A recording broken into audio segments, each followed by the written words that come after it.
Smiles and cheers yet another night at Camden Yards. The Orioles 4 home runs and now a chance for a 4-game sweep of the Detroit Tigers and a chance to win 8 in a row for the first time this year. Game 4 Tiger Series is next.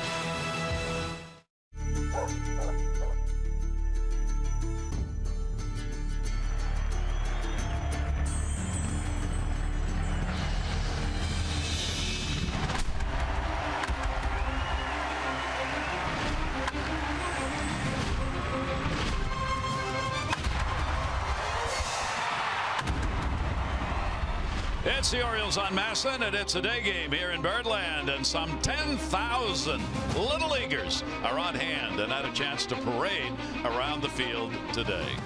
Hi, everybody. I'm Gary Thorne, and welcome, and a good Sunday afternoon to you. For the Orioles, a pretty amazing streak is underway right now, and the way they're doing it even more amazing. You have to kind of step back a little bit where these games come day after day to realize just what success is for this Orioles team. Take a look at what's at stake here today in this game. They have a chance to sweep the Detroit Tigers. That has not happened since 1992 in a 4-game sweep. The last time the Orioles had won 8 straight, which is what they're going after today, you got to go all the way back to 2005. The last time the Orioles 12 games over 500, 2014 at the end of the season. And the last time 54 home runs in the first 35 games, which is what they have, came in 2012 when they hit 56. Those are pretty amazing numbers. Brian Roberts, welcome back to the booth. Great to have you back at the ballpark. Thank you, Gary. It's nice to be here. And a red-hot team on the field, huh? They are playing so well, and they're doing it in every aspect of the game. When you look at it offensively in this 7 games, they've scored 5 or more runs in 6 of them. Pitching-wise, they've only given up 5 runs in 1 of those 7 games. When they've needed the big hit, they've been able to get it. When they've needed the big pitch, they've been able to make it. It's been a lot of fun to watch. I don't see this slowing down. It's a high-powered offense, and the pitching is throwing the ball extremely well. And Brian, something we talked about with the players when we were on the road, this club really seems to enjoy one another and enjoy playing the game. There's a real sense of joy at going out and playing baseball. Well, I think what you're getting is you have a lot of guys who have been together for quite a while now. And the new guys, most of them are veterans. They've been around. They know what it's all about. They're here to win. Being in that locker room, there's a lot of camaraderie. They have a lot of fun. They know when it's time to get serious and when it's time to laugh and joke and have a good time as well. And you got a player vying for an MVP. I think Manny Machado will be in that race the whole year. And you got another in Jonathan Scope, who may be having the breakout season that people expected this year. Well, this is what I think we've expected from both of them. We all knew that Manny Machado had the ability to go out and be a Bryce Harper, a Mike Trout caliber player, and he's showing it to us. And Jonathan Scope, I've picked him for 3 years now. I knew at some point, because I saw it in person. I played with him. I watched it. The power is phenomenal. The arm strength at second base is as good as it gets, turning the double play. And we're starting to see him get more and more comfortable. And Brian, they're doing this without J.J. Hardy, clearly one of their leaders and as good a shortstop as there is in the game. Another thing they're able to do, seemingly, is fill in wherever it's needed. And how about Pedro Alvarez playing at third base? Yeah, for the first time since, I believe, 2014, it was seamless yesterday. He made 2 great plays to his right, great arm strength, accurate throws, and that's what a good team does. They fill in when they need to. They make the plays when they need to.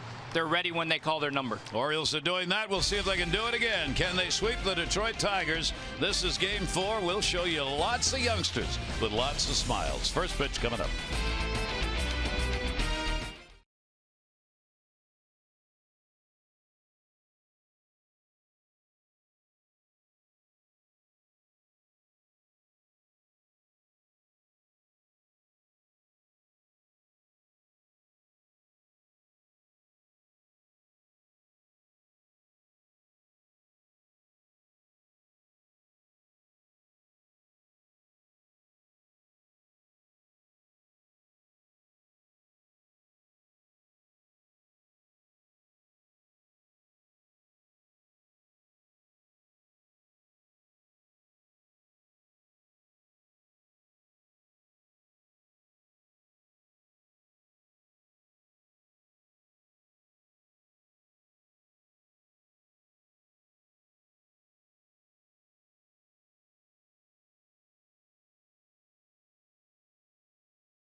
Orioles baseball on MASN is brought to you by Southwest. Transparency, low fares, nothing to hide.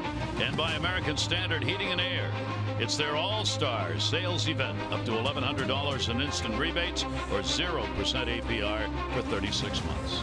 Lots of blue sky, sunshine, some high clouds, 57 degrees at game time. Let's take a look at the starting lineup. Detroit Tigers trying to get out of a 4-game losing streak. Kinsler, J.D. Martinez, Cabrera, Victor Martinez, Castellanos, Upton, Moya. It'll be McCann behind the plate. Aviles will get a start here career-wise for Kinsler in this ballpark. Exceptional numbers. And on the mound for the Orioles today, young Kevin Gausman. He is throwing the ball extremely well. You see his percentages: 65% fastballs, 15% breaking balls, the changeup to go along with the splitter as well. It's all about fastball command for Kevin. In 4 starts, he's 0-1. Still looking for that first win. Can't seem to get the run support. The ERA, a very minuscule 2.16. Not a whole lot of success on the opposing hitters. 170 batting average. Ground ball to fly ball almost even, and only 2 home runs allowed on the season so far. Hard to believe he's 0-1, isn't it? The way he's pitched, I mean, clearly could have won every game he started. That's some bad luck. There's only so much you can do. So Kevin Gausman against the Tigers is 1-1 with a 4.24 ERA. 3 previous career starts against this Tiger ball club. Tigers, they have lost 4 in a row, but beyond that, they've lost 11 of their last 12. They have been outscored 72-35 during this streak of 12 games. And the rumors around Detroit now already bubbling up regarding Brad Ausmusson. Can he survive as manager of this ball club?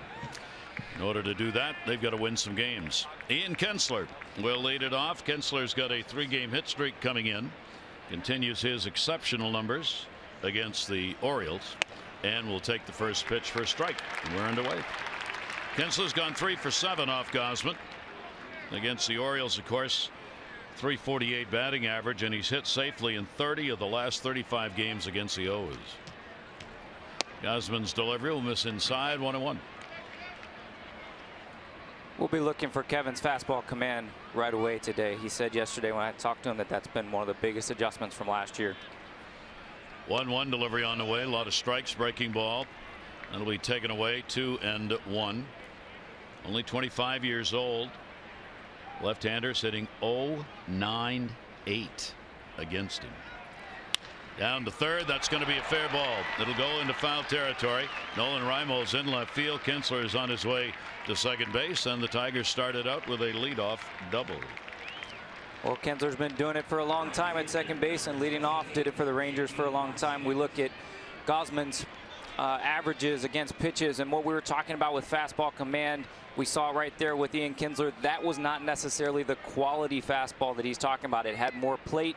He's been talking about hitting corners, getting ahead. The fastball 127, the velocity is the same as it was in 2015 when they hit 256. There was just a lot more plate in 2015, and that's the difference, is making quality pitches as opposed to just pitches in the middle of the plate. J.D. Martinez moved up to the number 2 spot in this game. And our Express Care, a LifeBridge health partner, brought you our stats. For locations, visit whywaitinther.com. So Martinez gets a chance to put the Detroit Tigers on the board. 2 for 9 in this series. Only a couple of at-bats against Gausman. He is 0 for 2. That one goes to center on the button. Right Adam ball. And that's where Adam is. Well, there's another fastball that probably had a little more plate than Gaus would like. But as you see, Adam Jones can run it down in center field. And we're looking at a tremendous Orioles defense with Nolan Reimold in left. The Gold Glover, Jonesy in center field. Rickard's been phenomenal out in right. Pedro Alvarez, his 2nd consecutive start at third base. Manny moving over to shortstop. Jonathan Scope at second. And Chris Davis at first. Caleb Joseph behind the plate. So the Orioles get the first out here, and this is where the Tigers have struggled mightily. Trying to get runs in. Cabrera delivered the 2-run homer in the ball game last night. He is 1 for 5 off Gausman. And the Tigers only 1 for 6 with runners in scoring position last night. They are 8th in the league, hitting .244 as a team. And in this series, you see 4 for 25. They've had runners on and they've left them. Kevin Gausman with a 2-0 count. Yeah, they've kind of struggled with men in scoring position all year, right in the middle of the pack in the American League. The Orioles up in the top 3. It makes a big difference, and what they need really is one guy to get a big hit, but the problem is they're all trying to get that big hit. Yeah, trying to do everything at once with the team struggling this way. 2-0 delivery on the way by Gausman. Pulled back a little on that one and had him out in front of it. 2-1 strike count. Oh, it's a terrific changeup. When you're behind in the count 2-0 and be able to go to that kind of pitch to get back in the count. That's when they said that he'll use the changeup as opposed to the splitter, is to get himself back in a count like that. And right on right, that is tough. 2-1 strike count, holding the runner close. Kinsler's at second. Schoop jockeying with him. That ball's going to go to left field for a base hit. Reimold was played the other way. Kinsler will score easily. Throw will come in and be cut off. So Cabrera comes through with an RBI. He's got 5 RBIs in this series, most of them for the Tigers, and Detroit goes on top 1-0. Well, this is just a good hitter making a great swing. You see, I mean, it's not a bad pitch whatsoever. This is the fastball location. He gets it right where he wants it. It's actually probably an inch or two off the plate in, but you've got one of the best right-handed hitters of our generation up there. He pulls his hands in, hits a line drive to left field. Sometimes as a pitcher, you have to tip your hat and say, well, hey, that guy was better than me on that pitch, and that's kind of one of those occasions right there. Only hitting 382 lifetime against the Orioles. I don't think I had any of those teams, but it must be fun. Man, oh man. All right, Tigers up here now. Chance for 2. Victor Martinez, the switch hitter, in his cleanup spot. Little roller with a shift on. They'll go for 1, and that will be all they can get. Alvarez, the third baseman, was playing over in the second base spot. I'm not sure he's made a throw like that in the last 50 years. Well, this is one of the problems with the shift at times, is it can put people very out of position. Alvarez really hasn't played a whole lot of infield lately.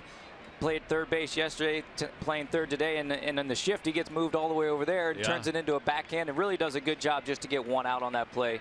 That's really all you're looking for. Martinez got jammed, couldn't get out of the box, but that's a tough one to turn. So a good play to get the fielder's choice, get the out. Castellanos now. Castellanos 1 hit in 13 at-bats in this series, and against Gausman he's 1 for 3 with a home run. Castellanos will go after the first pitch down the line in right field. That's in foul territory, and Rickard goes over and puts it away. Castellanos retired, a run in, couple of hits, no errors, 1 left. We'll check the Orioles lineup going against Fulmer.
Ball getting youngsters into the yard and out on the field, and a lot of them here today. Little League represented. Big parade before the game.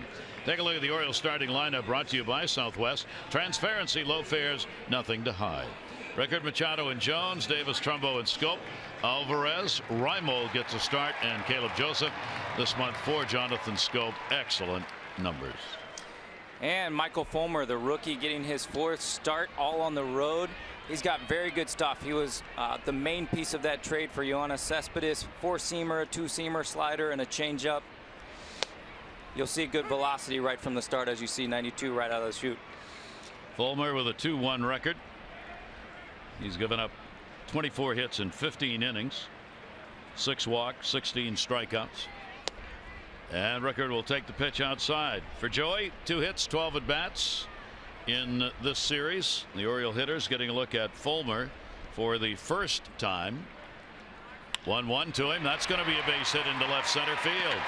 So Rickard, he's on with a leadoff single, and the Orioles come right back in their half of the first inning. And we take a look at the Tigers defense. Starting out in left field, Stephen Moya, Justin Upton out in center field, J.D. Martinez in right, Nick Castellanos at third base, the league's leading hitter. Mike Aviles getting the start at shortstop today. Ian Kinsler at second, Miguel Cabrera over at first, James McCann behind the plate, and Fulmer on the mound.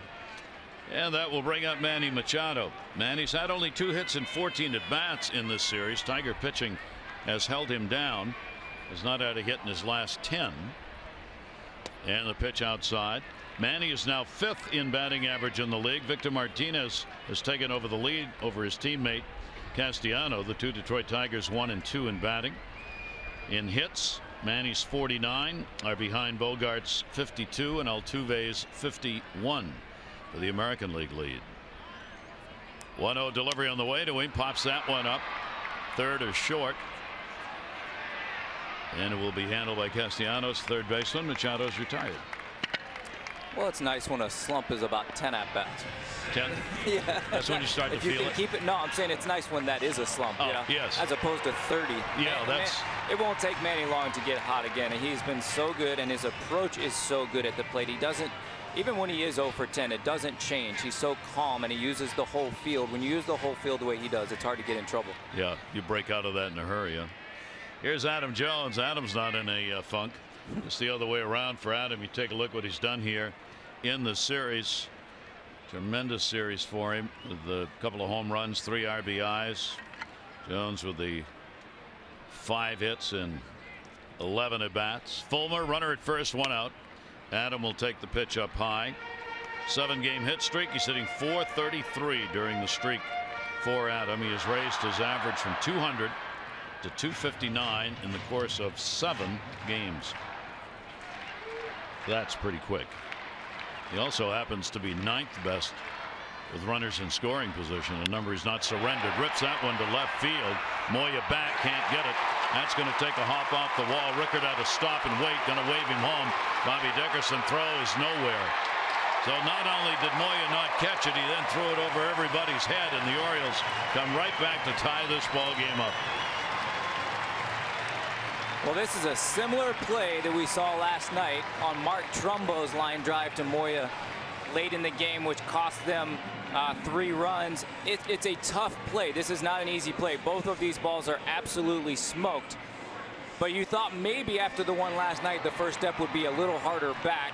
He gets burned this time, and then, as you said, he makes the rookie mistake of maybe compounding it by overthrowing all your cutoff men and really giving yourself no chance at home plate. Rickard flying around from first base.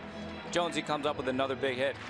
Brad Osmus out talking to the home plate umpire, who is the crew chief, Jeff Kellogg. They may not have communications regarding their video system down there, so they are going to check on that. I'm assuming that's what that is about.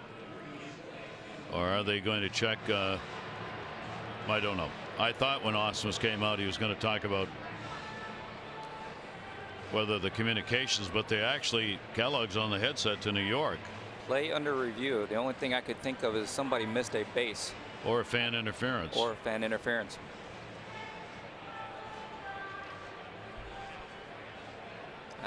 I don't know where a fan would have touched it there. No.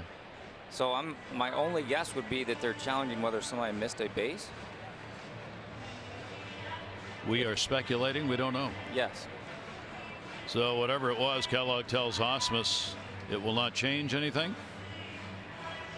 Heads back out. Now he's calling Buck Showalter out. That may have been the question. Second.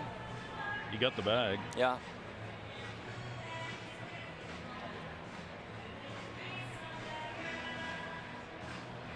So whatever it is, it stays as is. Adam Jones delivers, has an 8-game hit streak, RBIs in 6 consecutive games now, and he's had extra base hits in 5 of the last 6. Adam is red hot, picking up the double, ties the ball game up, and Chris Davis coming up, still only 1 away. The Orioles have a runner on at second base. Chris with a 4 for 9 and a couple of RBIs in this series. They'll hold the runner close. AVILES in behind Jones, who gets a good secondary lead nevertheless, and pitches outside to Davis, 1-0. Well, this is what we've seen from Fulmer. He's got elite stuff. The only problem is he gives up a lot of hits. As you see, Chris Davis swinging the bat very well as well with men in scoring position, 310 with 3 home runs. Having Adam and Chris swinging the bat the way they are back to back makes it very tough on a young pitcher, that's for sure. Yep. 1-0 count. Chris will take it down low. Good block made by McCann. Take a look at our Jeep Inside the Numbers. And with runners on and 1 out, he has a very difficult time getting people out at 538 average. Gets better with 2 outs at 286, and with men in scoring position, you know, some of this falls on the hitters. With 2 outs, the hitter puts more pressure on themselves as well. So the average tends to dip with 2 outs and men in scoring position. It can be a combination of the pitcher and the hitter. 2-0 count on Davis. This will look for one to drive here. Long look back at Adam Jones. Pitch is going to miss down low for a ball.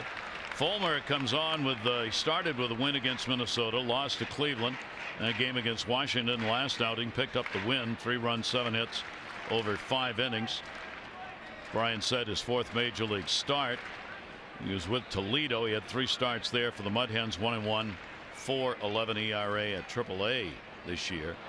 Throw to nobody, and you can see AVILES with his reaction was like, thank goodness I was looking. And Adam saying, thank goodness it didn't hit me. Yeah. you never, as a runner, you never like to be going back into a base where there's nobody standing with a glove. And as a position player, you don't like when they're throwing and you're not expecting it. They've got the shift on against Davis, and Chris will take the pitch. It'll be at a knees for a strike.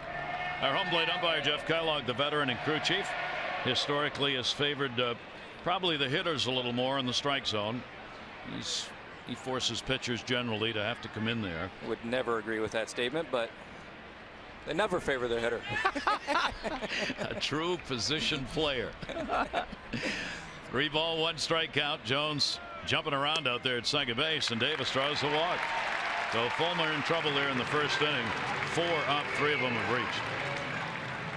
Yeah, and this is what we've seen. As I said, he puts a lot of guys on base since he's been in the big leagues, at least. He had a tremendous year last year, was Eastern League Player of the Year, in fact, with a 2.2 ERA over his 20 starts, and was very good. It's a young guy learning at the major league level, and it's tough when you see these guys come up there with track records like Adam Jones and Chris Davis, and you're going to have to go after them. And right now we've seen a couple balls get hit hard, and now maybe a little bit gun shy at the same time. Fulmer, as Brian said, in the Cespedes deal, he was the Mets' first round 44th overall pick, 2011. Here is Mark Trumbo DHing today. Couple of hits, 10 at bats, and an RBI in this series. Well, as we see in these 3 games, we're turning the ties today, but in the first 3 games, only 7 hits and no runs through those 15 innings. And then the innings 6 through 9, you see that the Orioles have just gone crazy with 20 hits and 17 runs. So it has been getting to the bullpen. Today they're getting to the starter early. Just an amazing number. I think the Orioles would do that through any set of games. 0-1 pitch on the way. That will be their first strike. Trumbo has moved up into the top 10. He is tied for 5th in RBIs with 28. Robinson Cano, who will be here with Seattle on Tuesday, leads the league in RBIs with 34. Trumbo's right up there in total bases. He and Manny lead the ball club. Manny's got 94 total bases. Trumbo's got 83. Good for 5th in the league. First and second occupied, 1 down. 0-2 delivery on the way, and Trumbo will foul that one back. Mark will hold the count at 2 strikes. Well, this tends to be where you would begin to see Fulmer use that plus slider that he has. He's almost 50% fastball, 50% slider when he gets into these counts. 0-2, 1-2, where he gets ahead And that's where he can be very good. It's when he falls behind and he tends to have to lean on that fastball is when he gets hurt. Orioles 9 for 21 in these situations in the series. 0-2 delivery on the way, and that'll be way outside. Well, that's the hard slider that we were talking about, but you have to at least make it appear to be a strike in order to maybe tempt a guy. But not a bad 0-2 pitch. But this, I think you'll see a couple sliders in a row right here to see if he can get Trumbo to start fishing a little bit. They will play Mark in the outfield towards left a bit, up and shaded that way a little and deep. 1 ball, 2 strike delivery on the way, and again trying to go after that. Trumbo does not. So the count gets evened up at 2 balls and 2 strikes on Mark Trumbo. What a great surprise in some ways Mark has been. Not that he is good, but that he is this good. Coming over, the Orioles knew they were getting a power bat. He's hitting .271 in May. He's had 5 home runs this month. .270 with runners in scoring position for him. Jones off second base, Davis off first, 2-2.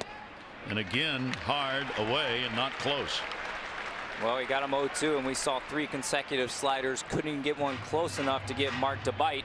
And now you're back into a 3-2 count where most likely they tend to say if you throw a 2-2, you should throw a 3-2. I'm not sure he has the confidence to go slider again. I think you might get a heater that could get too much plate here, and that could be trouble. See where the catcher sets up for this. 3-2 delivery on the way, and he walks him. So Fulmer in trouble. That's 2 walks in the inning. That's going to load the bases for none other than the grand slammer of last night, Jonathan Schoop. And that will call for a meeting at the mound. For the Tigers, you just wonder how bad it can get. Rich Doobie goes to the mound. He went to the seats.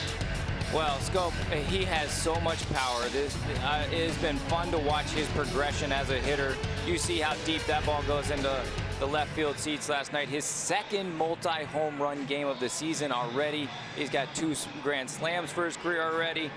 You see for the series, 4 for 10, 2 home runs, triple walk, 8 RBIs, 2 runs. That's a fun series as a hitter right there.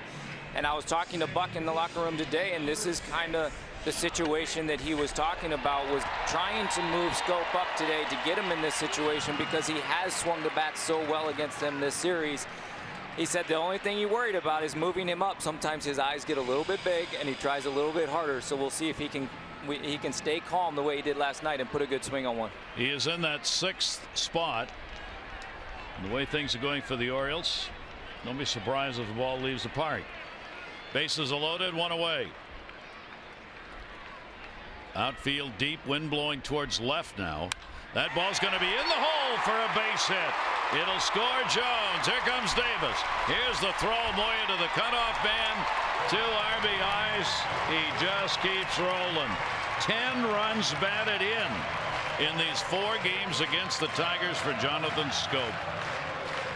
Well, the Orioles love to hit on the first pitch as well. Their numbers are terrific on the first pitch. Schoop goes up there aggressive, ready to hit after the mound visit. He gets a fastball middle in, doesn't try to do too much, doesn't get big, stays short, takes his line drive base hit to left, drives in 2. This is the maturing process of Jonathan Schoop, and we're seeing it right in front of our eyes. A guy who's able to now know what he wants to do right from when he steps in the on-deck circle to when he gets to the plate. Amazing. Jonathan Schoop drives in 2. The Orioles have a 3-1 lead in the ball game. Schoop now with 22 RBIs on the year. Here is Alvarez. Alvarez will take it up high. Fulmer, big numbers against him in the first 3 starts. Left-handers were 13 for 33. Right-handers were 11 for 33. 3 home runs surrendered, all hit by right-handers in the rookie's first 3 starts. And he's already touched up here for 3 runs on 3 hits. Alvarez will take it for his strike. As fans following the series know, this bullpen of the Detroit Tigers has been a disaster, particularly in this series, but even for a longer run than that. The bullpen in this series has allowed 10 runs, 12 hits in 4 2/3 innings. So Brad Ausmus doesn't have a lot of choices, and he's used everybody in this series in the first 3 games. So he's asking Fulmer, who hadn't gone more than 5 innings in the 3 starts to try and leg it out a little bit, but he's not going to do that at this rate. Well, they were fortunate to get a complete game 8-inning performance from Justin Verlander, which saved their bullpen a little bit the other night. But they certainly need their starter to get deeper than it looks like he may get today. Yeah. 2 ball, 1 strike count. Alvarez, runners on at first and second, shift on against him here. He did go around, I think. Yep. Call made by John Tumpane down at third base. And the count will go to 2-2. Oh, I see a good sinking fastball here from Fulmer. It started in the middle of the plate, had good tail. Pedro saw heater out of the hand, got excited, couldn't quite hold back. 2 balls, 2 strikes. Alvarez waiting on it, snapped up. Good play made by McCann. He is quick behind the plate. That ball had wild pitch written all over it. Very good play right there by McCann. And here we are back to a full count where you would think he's going to have to go to a fastball. You see a slider down and in. This is a good take from Pedro after he just saw a sinker that went down that he checked swung on. So I think you have to be looking fastball here in this hitter's count again. 3-2. Only 1 down. Runners not going, swing and a foul ball. And it was a technical issue that the umpires were dealing with when they went to the phones, the headset talking to New York about the availability of instant replay. So that's all been taken care of. There was no challenge or anything issued. So another 3-2 count. And Fulmer already up to 26 pitches thrown here in the first inning. About 10 more than where he'd like to be. 7th pitch of this at bat. Full count delivery on the way. Ground ball down to first base. Cabrera's got it. There's one. Relay back. Pitcher covers. And a nice double play. Fulmer really helping himself getting over there to get that. But the Orioles come away with 3 runs on 3 hits, and after 1 have a 3-1 lead.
Replay on the double play and the play at first base. He is not going to challenge here. The question whether or not Fulmer got his foot on the bag when he had the baseball or not. And Buck Showalter spent all that time during our break looking at the video, but decides not to challenge it. This looks pretty close right here. I'm not sure his heel was on the base when he actually caught that baseball. You can see it. He's got the toe down, but the heel is up off the back of the base. Yeah, I don't think he was on. But the Orioles do not challenge. This is another interesting conversation I had with Buck the other day in his office, where he said, I think that challenges, coaches, managers should be allowed 1 minute to decide if they want to challenge, and the review should not be allowed to take more than 2 minutes. If you can't figure it out in that time, let's keep it moving. Yep. And I couldn't agree more. For that. Yeah. Yep. Because I mean, supposedly there are the 3 different answers when you have a review, and one of them is not enough to overturn it. So if you can't do it in 2 minutes, it's not enough to overturn it. And let's. In fact, we were talking and Trip Norton was in there, I believe it was, and they were talking about reviews that were actually over 4 or like 6 minutes, yeah. and how how few of them actually were overturned, where you would think if they looked at it that long, there's got to be, you would think it's conclusive one way or the other at some point, right? Yep. I still put forward my system, though. I've from day one, I wish they had 5 umpires in every crew. 1 umpire sits up here in the press box with a complete video outfit available. There are no challenges. Every play is reviewed by the 5th umpire off the field. If he's got a problem, he buzzes down, hold play for a minute. I want to look at this, makes the decision here at the ballpark, and we go on. I just think it would speed things up. Managers wouldn't have to worry about challenges. I think it's great. Are you going to pay the extra umpires? That's probably Absolutely. That's probably where I know. Right. I said, are you going to pay them? No, I'm not going to. You're right, though. That's right. You got to convince Major League Baseball to pay 2 extra umpires. But with the millions that were spent to put that review studio in New York, yeah. I think you could have paid the 5th umpire. Anyway, that's where we are. Here's Justin Upton. Upton struggling with the 1 for 13 in this series. He's not had a hit in his last 11 at bats. And he will take the pitch for his strike. So the Orioles have a 3-1 lead as we go into the 2nd inning. For Upton, 2 for his last 25 on this road trip, and a dozen strikeouts on the trip. Kevin Gausman, pitch on the way. That's going to be a base hit. Upton with a nice, easy swing, and will pick up a single to lead off the 2nd inning. Just a reminder, as you enjoy a cold one, to look forward to Miller Time later in our ball game today, brought to you by Miller Lite. Well, that's probably more of the approach the Tigers would love to see from Justin Upton. He got a hanging changeup kind of in the middle of the plate, and with a guy that throws as hard as Kevin Gausman, it's easy to get fast and get jumpy, and he didn't. He stayed on a changeup and took it right back up the middle. Yep. Good sign for the Tigers. Here is MOYA. Came up to start this series in the outfield, trying to get some power and a left-handed bat into the lineup. Runner at first, nobody out. As we have seen and knew, the Tigers knew when they put him out there in left field and moved up and over to center that they were taking a risk defensively. He is not noted for his defensive play. He's a DH kind of guy, really, and it's costly in a couple of situations in this series, his play in left field. 1-0 pitch on the way. That's going to be wrapped hard towards the gap. That's going to split him, as Jones and Rickard will have to chase it down. Upton's going to make the turn. He'll come in to score. Moya's going to try for 3. Relay throws right there. No. It goes off the front of the stands, and it'll be a triple. Moya gets a triple and an RBI, and it is a 3-2 ball game. Here you see a fastball down in the zone, which is usually a deadly place to go with a left-handed hitter, especially one as big as Steven Moya, who can just drop the head on the ball. And he got around the bases pretty good. You know what they say as well, Gary? You just got to drive in more than you let in sometimes. Yeah, right. And the ball will find you. I can promise you that. If you're not real comfortable somewhere, the difference is the ball found Pedro Alvarez at third base last night, and he made the plays. Made the plays. So Moya, little retribution right there. And it's a 3-2 game, and both these pitchers early on struggling to get outs. First 2 on here in the 2nd inning against Gausman. That'll bring up McCann. Runner at third base. McCann, too, has had his struggles at the plate. Gausman has not allowed a base hit with a runner in scoring position. Batters are 0 for 12 against him this year in these situations. The Orioles will play the infield back. With nobody out here, they'll surrender the run to try and prevent a bigger inning. 0-1 pitch, since it is early and since it looks like some runs are going to be scored in this ball game. Yeah, and this is one of those times, you saw Detroit was able to get a big ground ball double play with the bases loaded. Maybe feel the momentum switch a little bit. This is one of those shutdown innings that you think Gausman can go out there and shut them down, and they've first 2 men have gotten on base. They put 1 on in already. Try to hold it to that 1 run. 0-2 delivery, and that's going to miss up high. Kevin did give up a hit in the first inning with a runner in scoring position, breaking the 0 for 12 streak he had. Here he is getting already more runs in the first inning than he's averaged in all of his starts this year, and now he's the one struggling to get the outs, as the Tigers have found a way to pick up hits. 1-2 delivery on the way, and that'll be inside out into the seats for a souvenir. 1 ball, 2 strike count, and a new bat needed. Well, that's that quality pitch, the quality fastball that we've been talking about that he hasn't necessarily made as many of so far in the first inning as he has all year. That was a really good 1-2 pitch, a fastball tailing in on the hands of McCann. You see him break his bat. That's more of what Kevin's looking for right now. 1 ball, 2 strike count. Nobody out. Aviles on deck, number 9 hitter. Then Kinsler due up. Gausman with a 1-2 delivery, and again fisted him. That'll go to first. Davis will put it away. First out.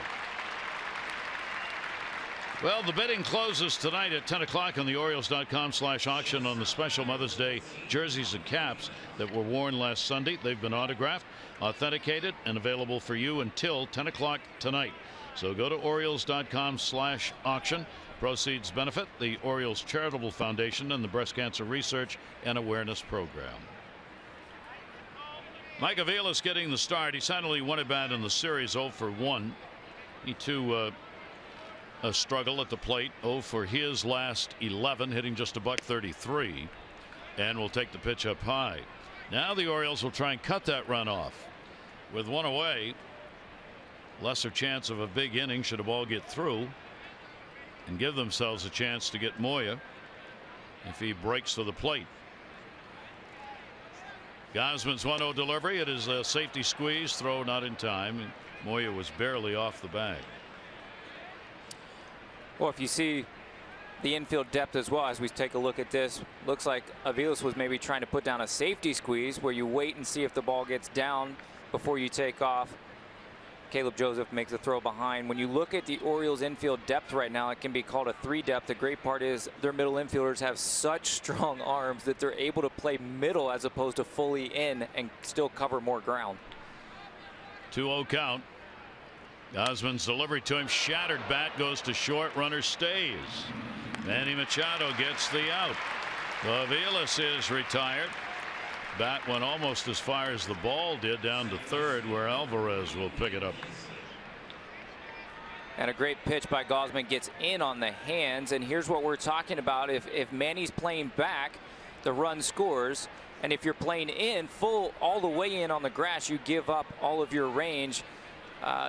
Teams know the arm strength of Manny Machado and Jonathan Scope. You see that bat just shatter in half. That's probably not exactly what you're looking for on a 2-0 count with a man on third as a hitter. But that shows you what kind of stuff Kevin Gausman has to be able to run that ball in on his hands that way. So Moya remains at third, and Kinsler, who had a double and scored his first time up, will stand in. So Ian Kinsler with the opportunity to tie this ball game up if he can get a base hit. Obviously the defense now can back up. Kinsler, the double, extended his hit streak to 4 games. Short lead at third. Moya making sure he doesn't have Alvarez sneak in behind him. And a half swing on that one, got fooled. Well, that's a good hard splitter that's got the downward tilt to it. And this is the opportunity right here with Kevin Gausman, as we talked about just a minute ago, where you get the opportunity to limit it to 1 run. You give up 1 early, you get a man on third, nobody out. Now he's got a chance to get out of this with only 1 run. 1-1 delivery on the way to Kinsler. Will come inside, hit him, and he'll take it on the jersey. So Gausman, that's the second hit batter he's had this year. He'll put another base runner on, first and third now with 2 down. Well, he's trying to run that fastball back in on the inside part of the plate like he did to McCann as well as Avila. This one he just runs a little bit too far in. Talking to Caleb Joseph yesterday about Gausman, he's not afraid to throw inside, which is what Caleb loves. And when he does miss on the inside part, he usually misses off the plate, which is better than on the plate. You don't want to hit guys, but you'd rather miss in off the plate than miss over the plate. And you see that's what he has the confidence and the ability to go do in these situations. Boy, that just barely got Kinsler, and Buck Showalter was looking at the video on that for a second, but chooses not to challenge. So first and third with 2 down, and JD Martinez flied out to center his first time up, hitting just .152 with runners in scoring position this year. Orioles have a 3-2 lead. An elongated start to this game with each pitcher finding it difficult to get the outs here in the first inning and a half of the ball game, as Kevin Gausman is also piling the pitches up a bit here in this inning at 29 now. That's reasonable. If he can get out of this with a couple more pitches, he'll be all right. 1-0 count. Well, they're waiting for JD Martinez to get going as well. He had a monster year last year, driving in over 100, hitting 30 home runs. This is one of the guys that they are looking to get going. 1-0 pitch, and that's going to be taken inside. So Kevin Gausman will work behind here. 2-0. These games have generally had each has had a distinct flavor, with the Orioles able to come from behind to pick up wins, scoring a lot of runs in the ball games except for one. Now this one, both of the offenses starting out with some punch. We'll see whether or not it lasts. The Orioles have the day off tomorrow, so that bullpen fully available. Britton was not available last night. A couple in a row pitching effectively. He's available today. 2-0 delivery. Martinez will take it, and that's outside, and the count goes to 3-0. And you see Kevin Gausman is kind of shaking his head, not at the umpire but at himself. Yeah, and he was looking towards the third base side, and he probably saw a large looming figure in the on-deck circle named MIGUEL CABRERA as well. And you don't want to get into this situation and lose a guy like JD Martinez, as good as he can be, and have to face CABRERA. And he does. Not even close. So Gausman will surrender the walk. And here in the second inning, with a run in, there have been a double, a single, a hit batter, and a walk. And the bases are now loaded for, of all people, MIGUEL CABRERA. He picked up the RBI single first time up. He has had 4 grand slams in his career. Highest batting average of any active player against the Orioles. .382 coming in a ballpark where he's hit .296 with 9 home runs in his career. Moya, who had the triples on at third, the walk to Kinsler, hit batter at second base, and Martinez at first. So a big moment in this ball game early on. Yeah, not the guy you want to see up there. You lead with a lot of those stats, and most of them begin with a 3 when you're talking about CABRERA. Gausman's delivery to him. CABRERA will take it up. It'll back him off a little bit. And the count goes to 1-0. This is what the Tigers have not been able to do, not just against the Orioles, but in this 12-game stretch where they've lost 11 big hits. They've not been able to put together the big inning where they can kind of open the game up for their pitchers, at least a little bit. Let's see if CABRERA can do that here. Otherwise, they only get 1. 1-0 delivery by Gausman. Swing and a miss. Got that one where he wanted it. That is a filthy split finger right there from Gaus. You see this ball, you see the depth, you see the tilt on it. It starts about knee high and just dives down. CABRERA gets fooled, thinking fastball out of the hand on a 1-0 count, bases loaded, you're ready to go, and then it just falls off the table. That split fingered changeup pitch has become an enormous asset for those who can throw it.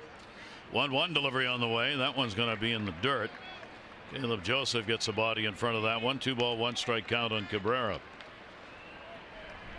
Caleb and Matt Wieters continuing to exchange the work behind the plate this season for the Orioles. Matt had back-to-back starts for the second time this year here in this series.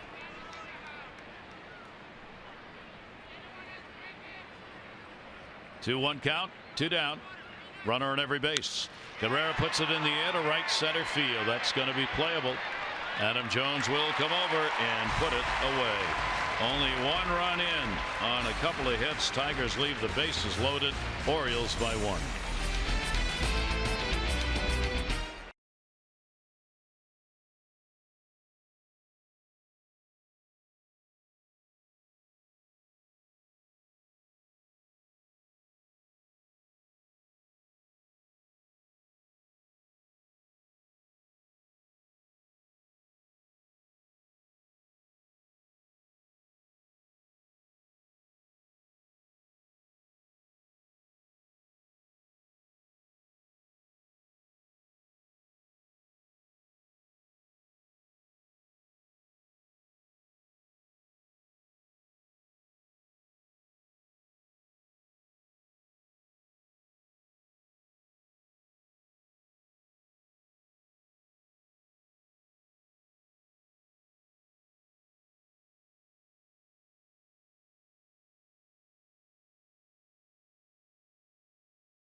The games, Billy Taylor from Salisbury.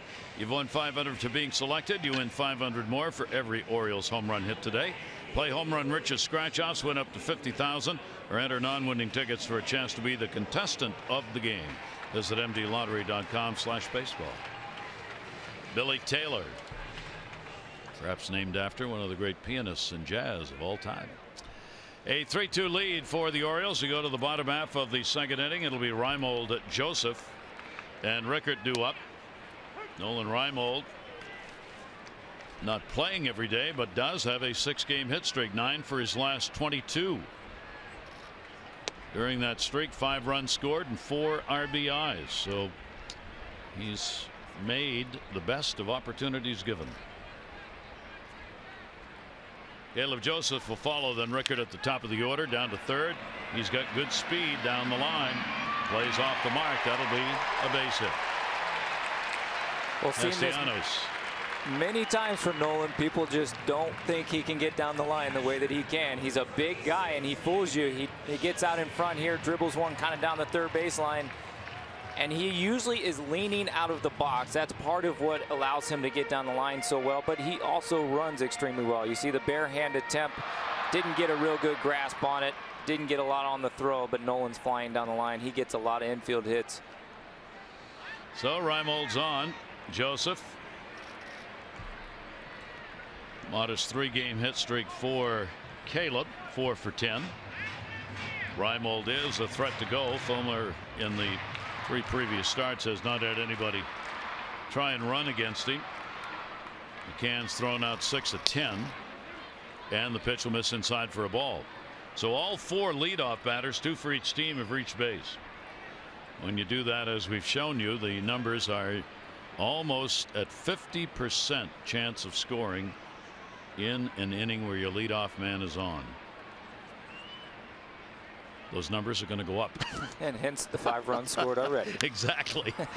In the air, down the line in right field, and that'll be a souvenir. 1 ball, 1 strike count.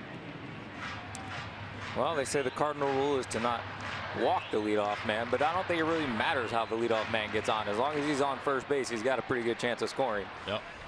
Just upsets an entire inning for whomever happens to be in the mound. Fulmer retired 80% of leadoff batters in the first 3 games, but not here. 1 ball, 1 strike count. The long set, and the pitch will be up and in. And the count will go to 2-1. So Caleb gets a hitting count. Still looking for that first RBI. Kind of amazing. He hasn't had a lot of chances in that regard. But generally, just by happenstance, you'd have probably picked up 1 by now. 2-1 count. Reimold going nowhere, and that one will be fouled back as well. So with that, Caleb evens it up at 2-2. Maybe not quite as amazing as Chase Headley's streak he had going last week without an extra base hit, playing every day. But talking to Caleb yesterday in the locker room, he said one of the things that's been hard for him this year is this is really the first time that he's been in a kind of a strict platoon situation his entire life. He played quite a bit last year, almost 110 or 20 games. So he said he's learning how to make that work. 2 ball, 2 strike count, and a great pitch came down and in. So Joseph is retired on the strikeout. That'll be the first for Fulmer. 1 down. And here's that power 93-mile-an-hour sinker down and in. You get into that 2-2 count, and his slider is so good that you have to keep that in the back of your mind and protect the outer part of the plate, and that frees up the inside part of the plate that you see there that he went and attacked on Caleb. So the rookie gets a strikeout, top of the order. Rickard up with a runner on at first base, and now 1 away. Look for a ground ball double play. A couple of guys tough to double up with Reimold on at first and Rickard at the plate. Told you yesterday in our ball game, Rickard leads the Orioles in pitches seen per plate appearance. Not a big surprise if you watch him on a regular basis. He does have a lot of those 7-8 pitch at bats, fouling things off and taking the count deep. 3-1, 3-2. Again, Reimold not that far off. Well, Rickard has just done a terrific job at the top of the order. This was one of the places, I think, going into spring training that they weren't 100% sure what they were going to do. I don't think anybody really wanted Manny to be up at the top of the order again, but it ended up that way by default last year. Yep. So for Rickard to come in and step in and do what he's done has been a huge bonus. 1-0 count. There are things that do get ironed out in spring training as much as things may be set for most ball clubs. So you look at the Orioles, Kim was supposed to be the left fielder. Trumbo was going to be the designated hitter because Chris wasn't going to re-sign. You didn't know who was going to bat leadoff, but it was probably going to have to be Manny because they didn't have anybody else. And along comes Rickard. You could write a song about along came Rickard. And along comes Pedro Alvarez. Yeah. And you know, there's just a lot of things that and change. Davis gets signed. Exactly. Yep. 1-0, runner goes. Here's McCann's throw. High, stolen base.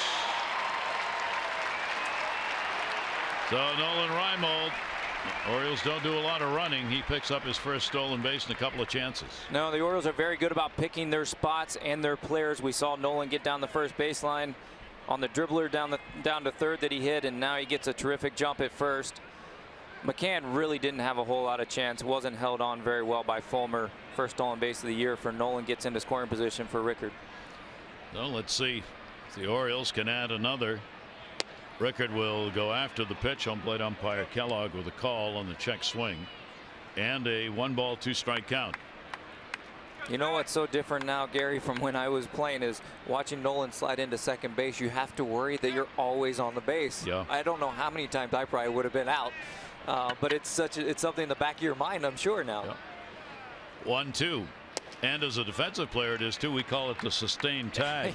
You've got to keep that tag on until the play completely stops. And here it is. You know, you could see Nolan tends to pop up a little bit, and all it takes is that just tiny little pop up if the tag is still on you and you're out. And I'm not sure that's the intent of the play, but it is what it is. So 2-ball 2-strike count.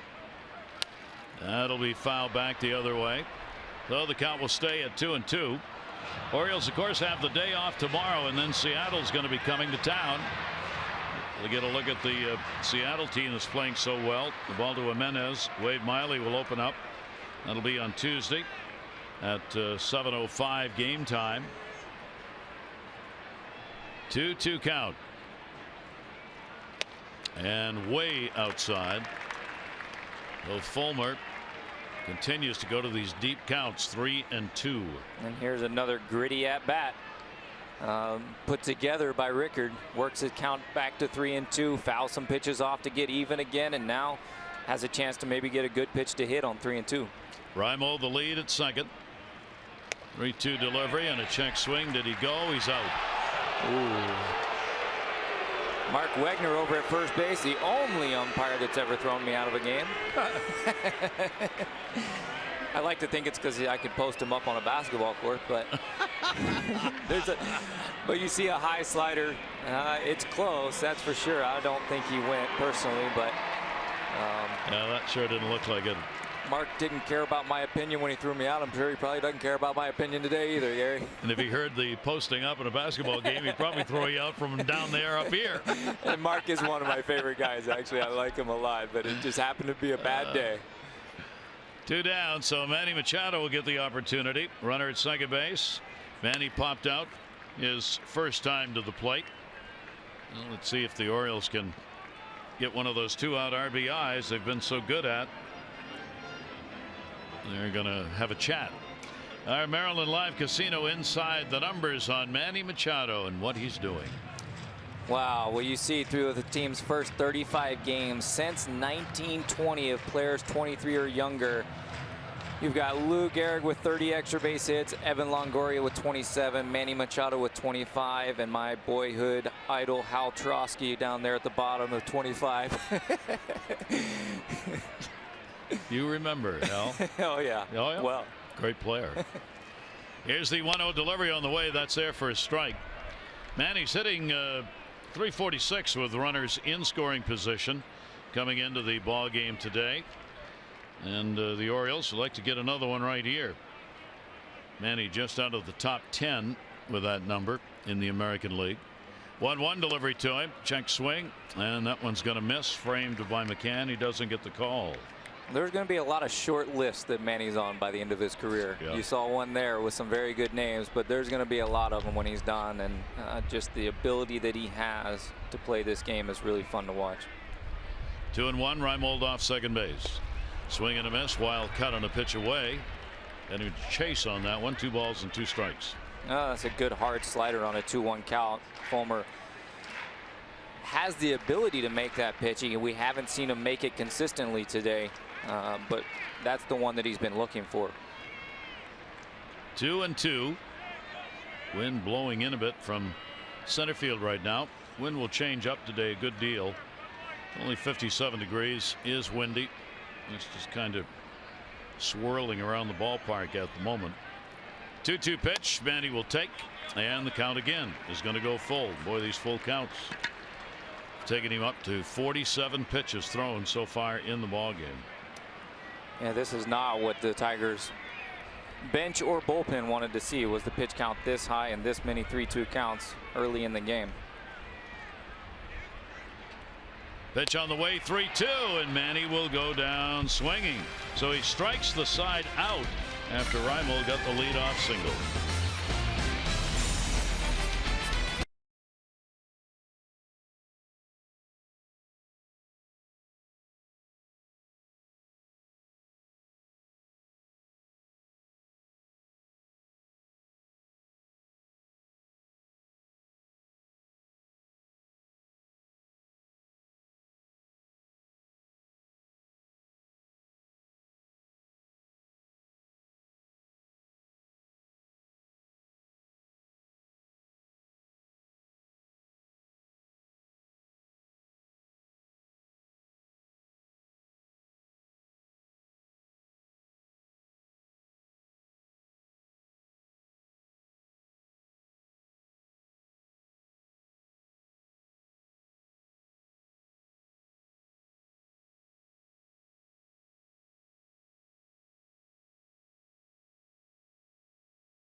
Batting champion, one of the game's all-time great hitters, Cabrera in a lineup.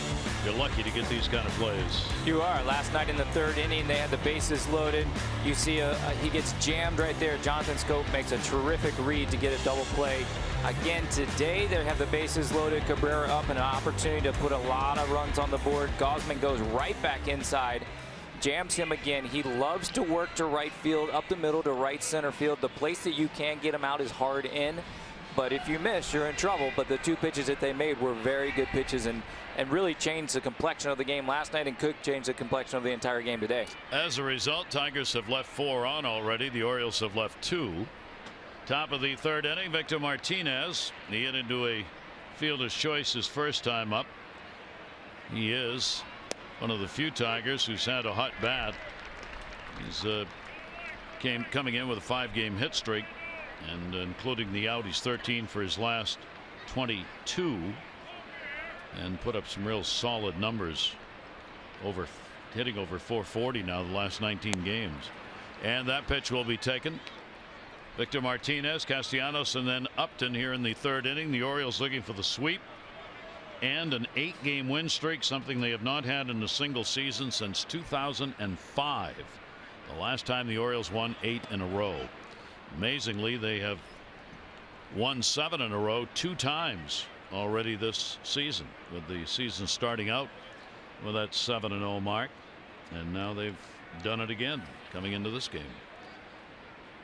Gausman at 2-1, and that one's going to miss. Jackknifed away a little bit. 3-1. Well, I had the opportunity to be a part of that 8-game streak in 05.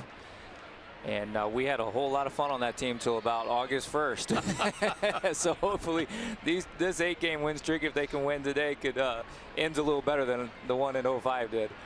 It's a long season, isn't it? It is. And the truth of the matter about you got to grind it through is just a fact. It is, and you're going to have your ups and downs, and you're going to win your 7 or 8 in a row, or your 8 out of 10 or 10 out of 12, and you may have a streak like the Tigers have where you lose 10 out of 11 or 8 out of 10, and you could still be in first place at the end of it all.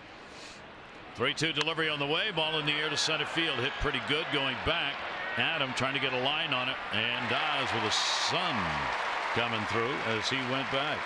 Victor Martinez, long out.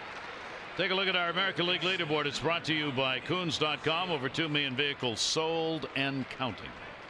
Well, you see the largest ERA decrease from 2015 to 2016. It's always good to have one guy on there. You got Kevin Gausman, 4.25 to 2.16, but it's even better when you have two. Chris Tillman at the top at 4.99 to 2.58. And those two guys certainly are an enormous reason of why the Orioles are in first place, and their pitching has been so much better from 2015 to 2016. Here is Nick Castellanos, flied out right field. First time to the plate, swing and a miss. Talking about streaks, I saw a note today that between 2000 and 2015, that's over 2,500 games, the Orioles had, count them, 2 7-game win streaks. Wow. 2. Well, I could attest that that's probably right. You'd rather not. I don't remember a whole lot of 7-game win streaks, I'll be honest with you. Yeah, that's a little hard to believe that there weren't more than that, I guess. Now they've got 2 in 35 games. 1-1 pitch on the way, and a swing and a miss. That one had some drop on it. Castellanos over the top in the swing. Well, this is the good hard breaking ball that we haven't seen a whole lot of yet today from Gausman. Great location, down and away. Really nothing that you can do with that pitch unless you stay on it a really long time. 1-2 delivery. Castellanos will take it down the line. That's going to be a fair ball. Hit off the chalk. He's on his way to second base. Reimold will pick it up and get it in, and it is a 1-out double here in the 3rd inning. Castellanos on. Well, after the day off tomorrow, first place Orioles wrap up the homestand with a 3-game series against the Seattle Mariners. Tuesday and Wednesday night, the O's and M's battle 7:05 Thursday. Chance to get out of the office, and a special day game at 12:35. For tickets and info, Orioles.com or 888-848-BIRD. Well, good piece of hitting by the league leader, Nick Castellanos, and hitting right there with a double down the left field line. But the thing is, the pitch before that, Gausman made the perfect breaking ball pitch. And sometimes when you come back and throw it again, you feel like you have to make a better one, and it's hard to do, and you leave one over the middle of the plate, and that's what happened right there. So the Tigers again a chance to get the ball game tied up. Pitch will be taken for a strike. Upton had a base hit, a run scored in the 2nd inning, driven in by Moya, who had a triple. Seattle, by the way, they're playing at home today against the Angels. Angels have a chance for a sweep in that series. Angels had 2 consecutive 9th inning comebacks against Seattle in the first 2 games of that series. Last night they had a wild game played in Seattle against the Angels. Gausman's pitch, that one is going to miss. Last night Seattle got 5 runs in the 8th. They led 7-6. Albert Pujols had a 3-run homer in the top of the 9th, and the Angels won it. So Seattle trying not to get swept. They'll have King Felix Hernandez 3-2 on the mound against Hector Santiago 2-2. Runner off second, 1-1 delivery. And that's the game of baseball, isn't it? You get Seattle, leading the American League West, going in there, and Anaheim has not played very well. And you've got Albert Pujols hitting under 200, and yet he's still one of the greatest right-handed hitters to ever play the game, and he's going to hurt you at some point, and he did it last night. He's now 6 for his last 18 with 2 home runs. 2-1 delivery on the way. That is in the dirt, blocked by Joseph. Will hold the runner at second base. One thing the Orioles get before Seattle even arrives in their favor, King Felix won't pitch. King Felix will be wearing a jacket. That is always a wonderful sight to see when you're on the opposing dugout. They've got Wade Miley, John Walker, and Nathan Carnes as the starters. Orioles will have Jimenez, Tillman, and have not announced the starter for game 3. 3-1, 1 away, and Milwaukee. So Kevin Gausman surrenders his second walk, and the Tigers have runners on at first and second base, one away. Text Masson's word of the day, crush, to 29292. Your chance to win a meet and greet with Adam Jones from Masson. That's crush to 29292. It's brought to you by the Green Turtle. Watch every O's game with us. The Green Turtle Sports Bar and Grill. Hang local. You know what, Gary? Sometimes you can tell how your season's going to go based on who you catch in a rotation. And you got a 4-game set here with Detroit, and you missed their best pitcher in Jordan Zimmerman. Yep. You got the Seattle Mariners coming in next. You missed King Felix. Those are good signs, I can tell you that. Those don't hurt. 2 on. That ball is going to be into right field for a base hit. Castellanos is being held up by Dave Clark. Rickard was in close and had no chance to score on that. So once again, the Tigers have loaded the bases. Second consecutive inning they have done that, as Moya now has a triple and a single in the ball game. So to have a little talk here, this is one of the toughest starts that we have seen for Kevin Gausman, who's generally been on. He's held the opposition down to a 1.216 ERA.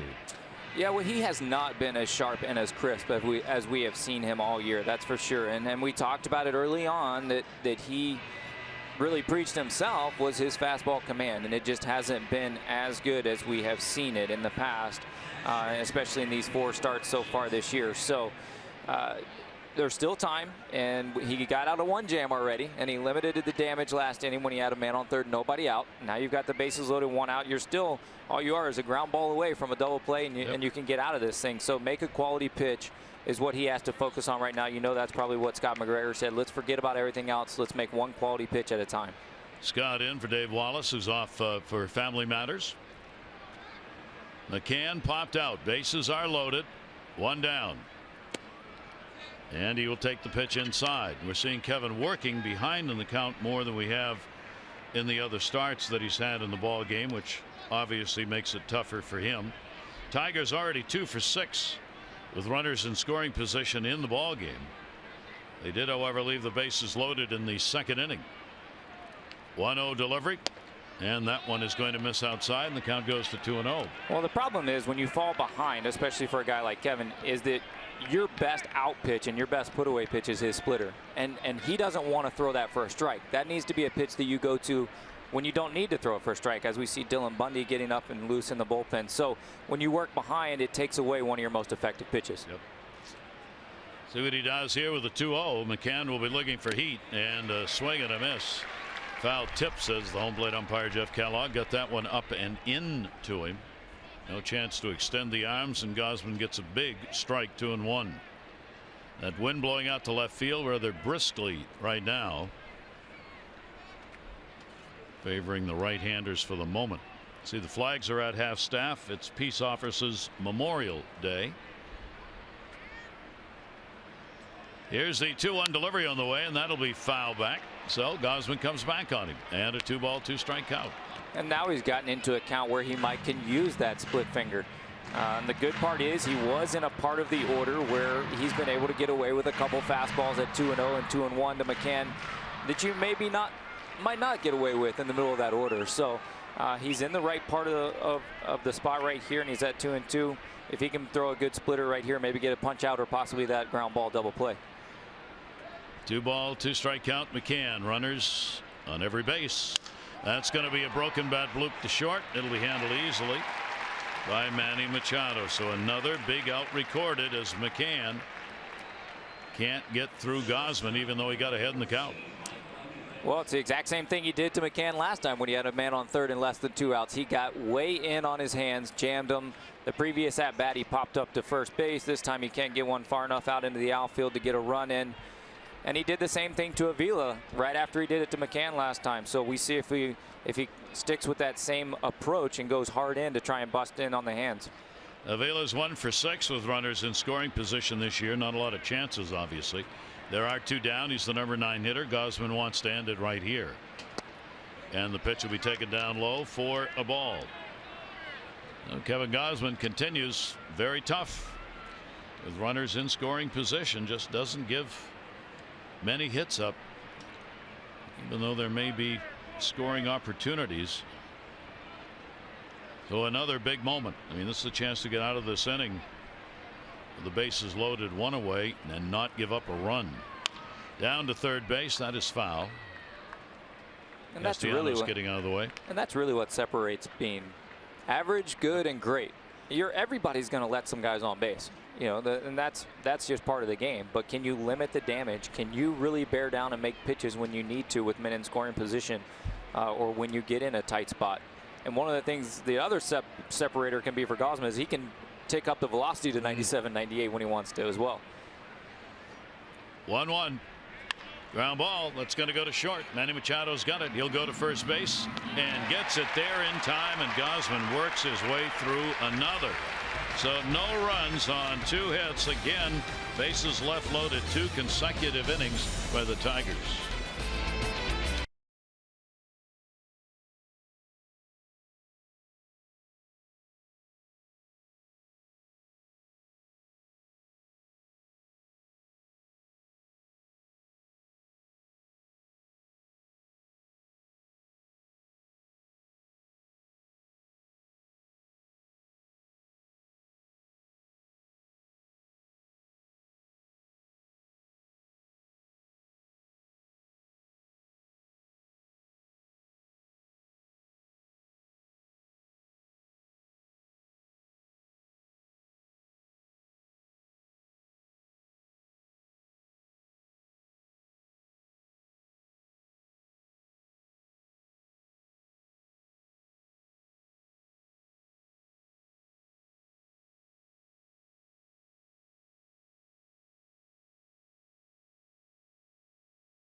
Brought to you by Hair Cuttery, home of the Smile Back Guarantee. No print, not small, just big smiles. Love to see the kids in the ballpark. Shirley Nugent, 90 years old, a big Orioles fan on hand for the ball game today. And you love to see the older people at the ballpark. Yes. Great fan. Seen a lot of baseball. My grandmother's 94 in Greensboro, and she was watched a lot of Orioles games. So I can relate. Loved every one of them. Here's Adam Jones doubling an RBI first time up. He also scored. Jones, Davis, and Trumbo. Bottom half of the 3rd inning. 1 strike count on him. Adam, there you see what he's done during the current streak. He's had home runs for the last 5 games. Was going for another one right there. Well, he's swinging with a lot of confidence right now, and I loved what he said, what he had to say. Everybody was kind of worried about him getting off to a slow start, and people start getting on you. He said, "You know what? Sometimes you just stink, and that's the game. That's part of the game. And as you get older, you realize you're just going to go through those phases where you're just not that good sometimes." 0-2 delivery, and he was not feeling good.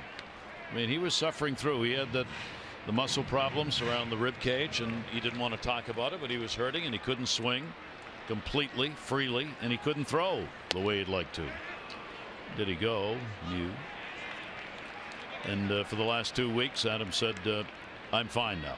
I've got no hesitation. I can do everything I need to do and do it without worrying about something pulling around the rib cage." But what makes him so valuable is he still wanted to be out there. Yeah. Oh, yeah. And his presence is still valuable. 2-2 delivery on the way. He will foul that one back. Our play ball weekend. Adam Jones, one of those who started at a young age. The Little League baseball. Baseball encouraging youngsters to get out and play the game. Adam remembered all the time he spent the boys and girls club. San Diego area. Swing and a miss. Wow, that's the best pitch maybe Fulmer's thrown. He dropped that one in. He struck out the last 4 batters. And this is some of the capabilities that made him that first-round draft pick, and a huge part of that trade is that hard slider.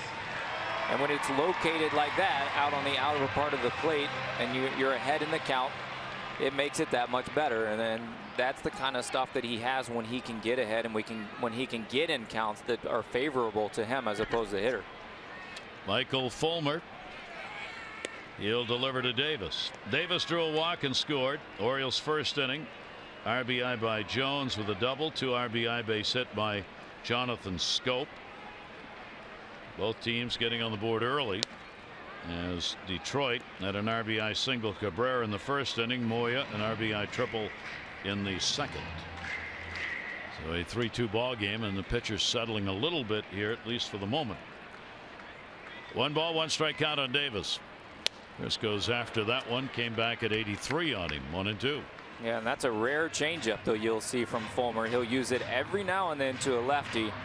And something that he probably figured maybe Chris Davis is the guy he'll pull it out on. And Chris, when you're hitting, you're thinking, why me? 1 ball, 2 strikes, and that'll be way inside. As we noted earlier, the Orioles had not scored a run in the first 5 innings of the first 3 games of this series. They got 17 of them from the 6th inning on. Game change here. They got 3 in the first. And Davis will take. And the count is full. 3-2 again. Well, you certainly don't want to be relying on having to score runs in the 7th, 8th, and 9th in the big leagues all the time. But it's nice when you can do it. But you want to get on the board early like they did today. Davis will take that into the shift. Nice block made by Kinsler, and makes the throw to Cabrera to record the out. Kinsler, more like a hockey goalie right there. The idea was just knock the thing down first, then make the play, and he did. I think that was Castellanos out there in right field. Castellanos, sorry, yeah, the third baseman. It's not very often you see a guy play self-defense 150 feet from home plate. Take a look at our Major League Notebook on our Sunday column from Larry Stone. The Seattle team coming in. He said this team's developing an endearing personality, important to getting fans back. They've Robinson Cano. He's having a great season, playing like he did when he was in New York and was first traded. They've got some young heroes. Daho Lee has been outstanding. Ketel Marte, burgeoning young ace, and John Walker, who the Orioles will see, and the charisma, of course, of Felix Hernandez. A little glowing story from Seattle on their ball club that's coming here on Tuesday. Well, this is a team that many people were high on, including myself last year, and it didn't go so well. And you know, it's really nice to see Robinson Cano back healthy and doing the things that he's capable of doing. Tawan Walker is somebody that they expected might do this last year, and he's doing it this year on the mound, throwing the ball extremely well. And they're bringing the fans back to the ballpark. They're having fun, as he said. In the air to center field off the bat of Trumbo. It is in the yard and will be caught right up against the fence. A 400-foot out. Orioles are retired. 1-2-3.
Orioles baseball on MASN is brought to you by Southwest. Transparency, low fares, nothing to hide.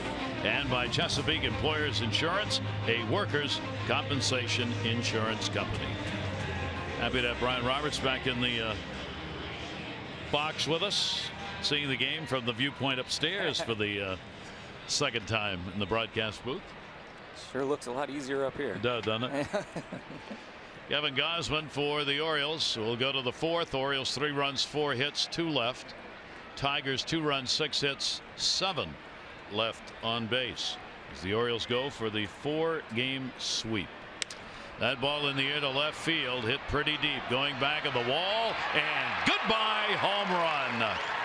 So on the first pitch seen to start the inning, Kinsler delivers the long ball to left, and this ball game is tied at 3-3. Well, Ian Kinsler's been a terrific leadoff hitter for a long time. You see his 7th home run of the season. This is one of those get-ahead changeups that Gausman uses every now and then, and he just left it right in the middle of the plate. It tailed back into the barrel of Ian Kinsler.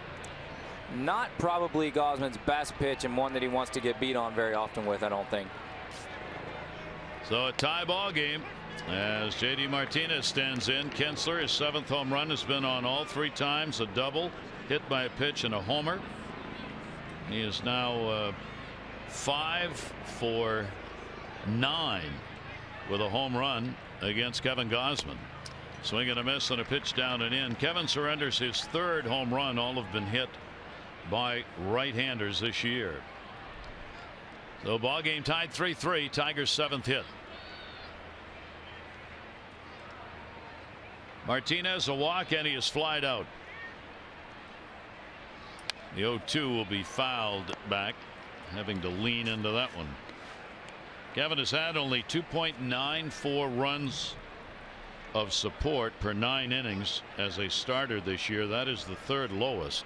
The Orioles got 3 runs in the 1st inning for him, but they've not been able to score since. And that one going to the middle, and that's going to be a base hit, a bouncer. So Martinez finds the hole, picks up a single, with nobody out in the 4th inning. After today's game, all the kids who are 14 and under are going to run the bases here at the ballpark. And every Sunday home game, your family's got a chance to be part of that. It's a great opportunity for the kids. The next Sunday home game is going to be June 5. It'll be the Yankees in town. Info at Orioles.com, 888-848-BIRD. And we said some 10,000 little leaguers, of which 9,999 will run the bases. The other will walk. Oh, yes. I remember standing down there giving 5 to 10,000 little leaguers before batting practice. Yeah. They had their big parade around the field, what Brian's talking about, when Oriole players would come out on the railing in the dugout. And usually you're just afraid one of them's going to break your hand. They're so excited. They're slapping you so hard. It's great to see their faces walk around there, and the excitement to be on a big league baseball field is pretty cool. Sure is. 0-1 the count. Runner at first. Gausman steps off.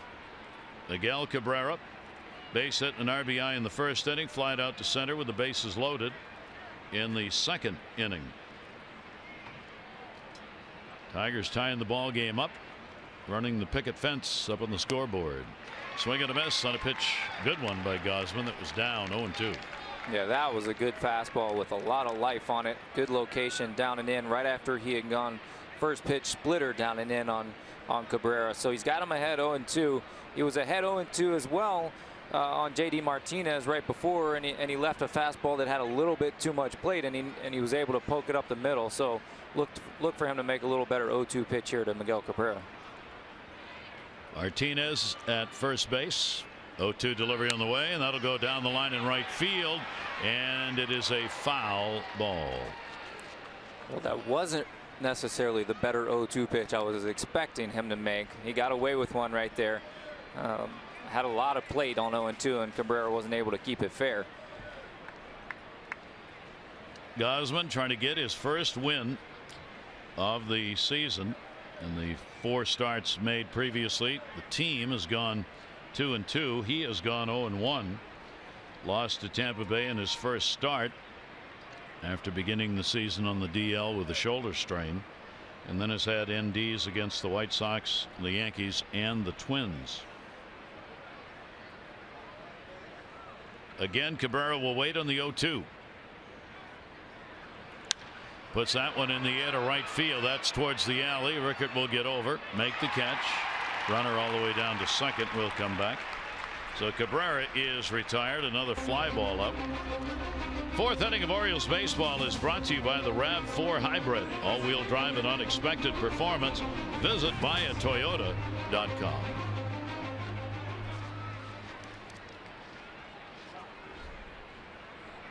Run in on the homer by Kinsler to lead it off. Martinez at first with a single, now one down, and Victor Martinez coming to the plate. He's hit into a fielder's choice and he is flied out. Cleanup batter for the Tigers will have the shift employed against him.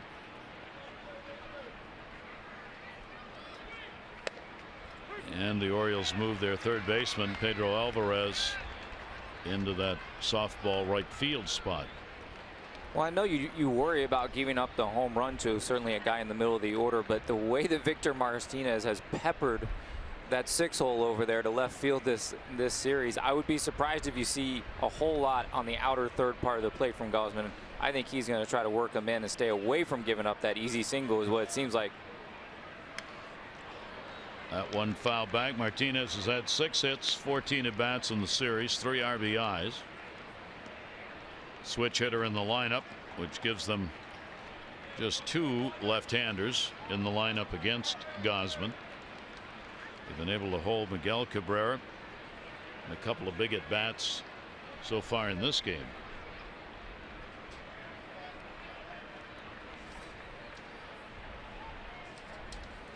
Victor Martinez, the 0-2. Reaches, soft toss, scope. 1, Machado. 2. Orioles get the double play. A run in on a couple of hits, no errors, and nobody left on base. Home run by Kinsler to lead the inning off. Brings this ball game to a 3-3 tie, but the Orioles yet another double play to help the cause.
Brought to you by T-Mobile. Opens up our Major League Notebook to our East Winds page.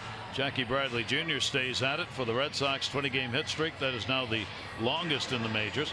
Aroldis Chapman is back with the Yankees. Got his second save yesterday. 2-1 win. Threw 4 of the 10 fastest pitches recorded by StatCast this year at 102.5, 102.38.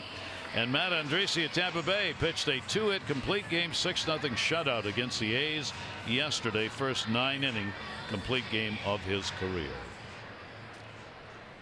Some of the stories around the division coming into this Sunday. The Orioles start the day in first place, a game ahead of the Red Sox. Ball game tied here, and the pitch will be taken for a strike. Jonathan Scope moved up in the lineup, got the chance in the first inning, picked up a base hit, 2 RBIs. That one in the air to right field. Martinez. One out here in the fourth. Visit Orioles.com/vote orange now. The All-Star Game voting underway. Vote at least 5 times. Select the O's as your favorite team, and you'll be entered to win an All-Star Game jersey signed by the Oriole All-Stars. Vote at least 20 times. Select the O's, and you'll receive a promo code for a buy one get one ticket offer at any game in the July series against the Rockies. That's at Orioles.com/vote orange.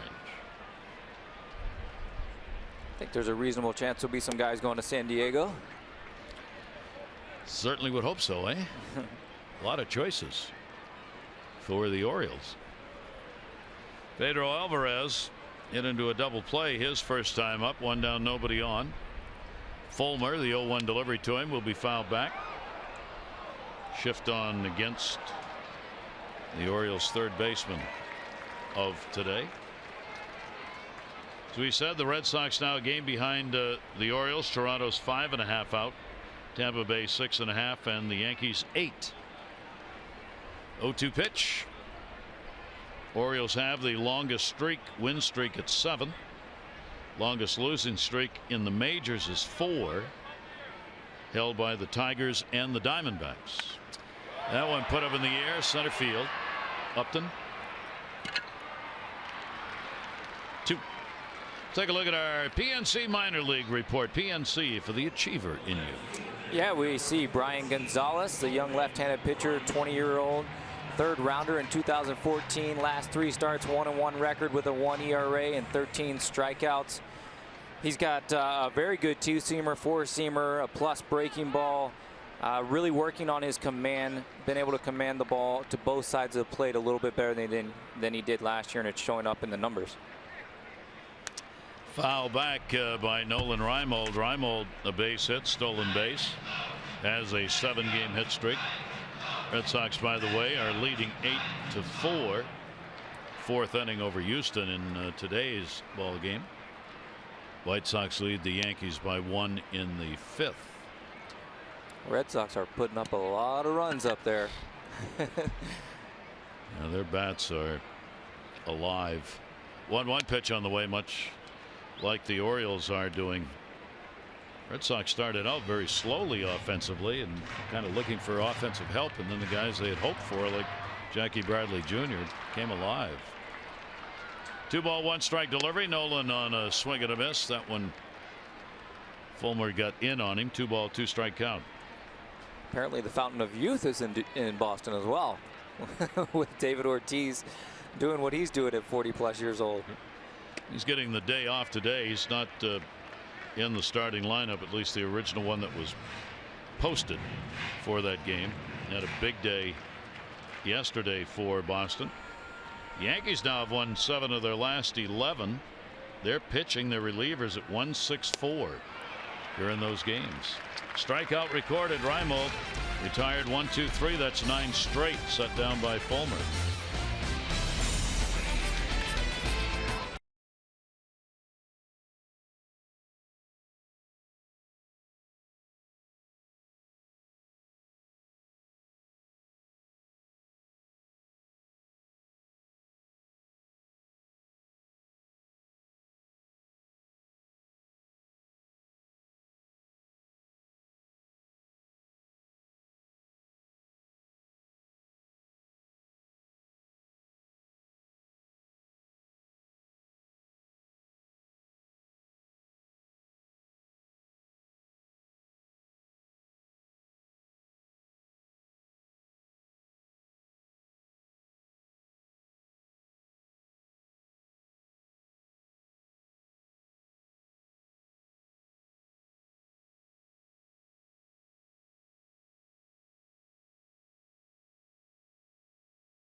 Baseball, that's how it starts. There's Manny Machado going up into Miami and getting to play some just good old baseball on some dirt field somewhere, and this is how he remembers it.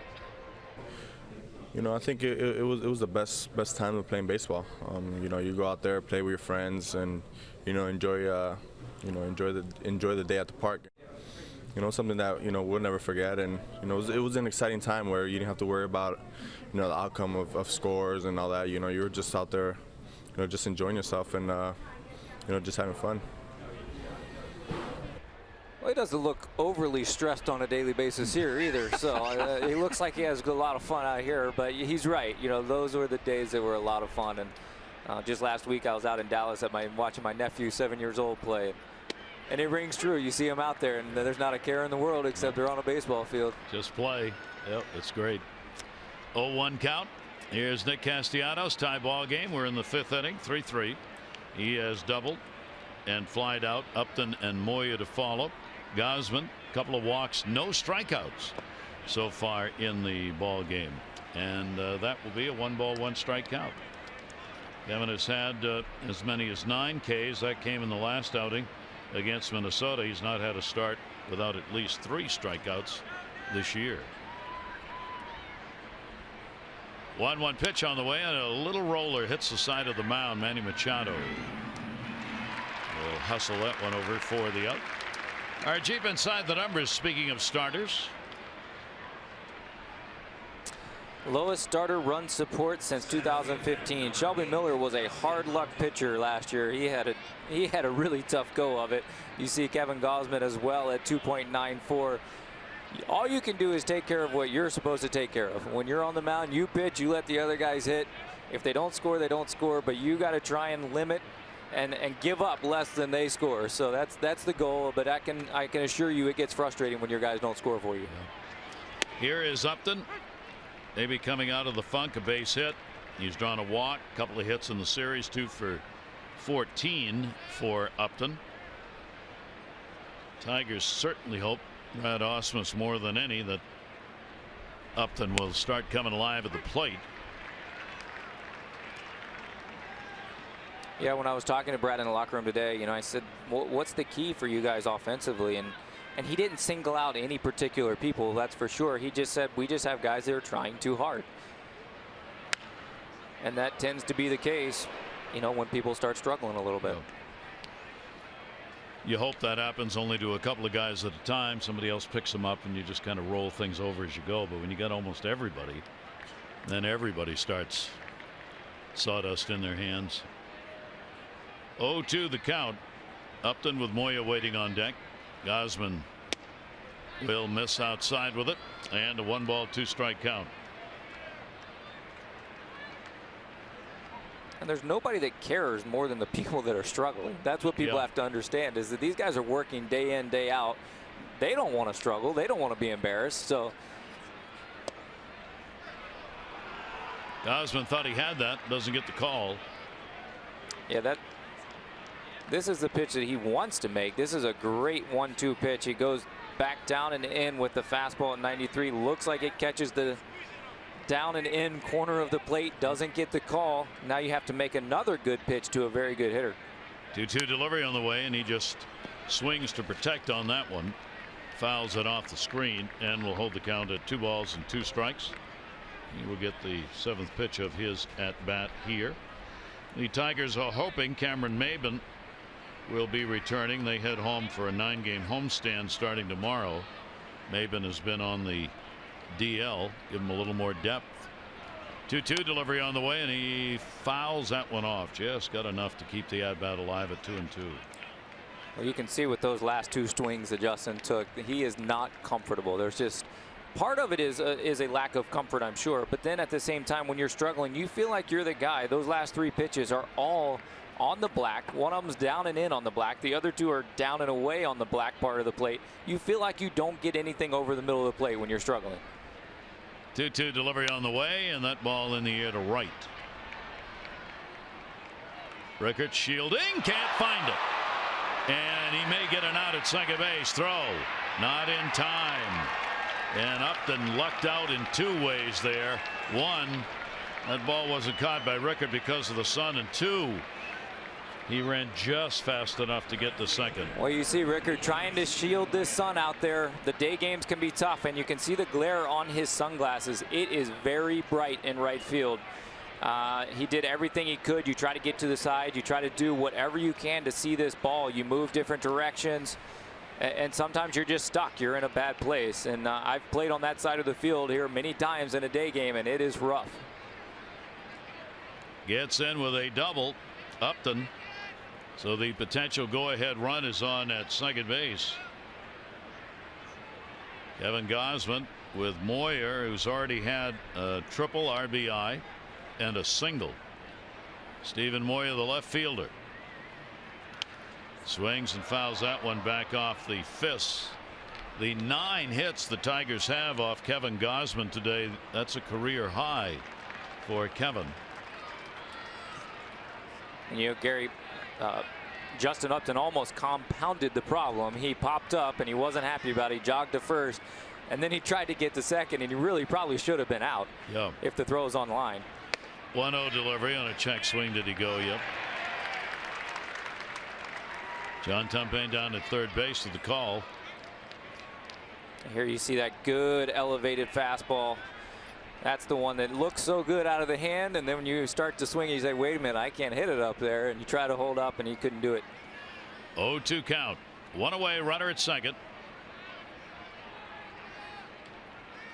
Ball game tied at 3. Gausman's delivery to him, and he just is able to foul that one back.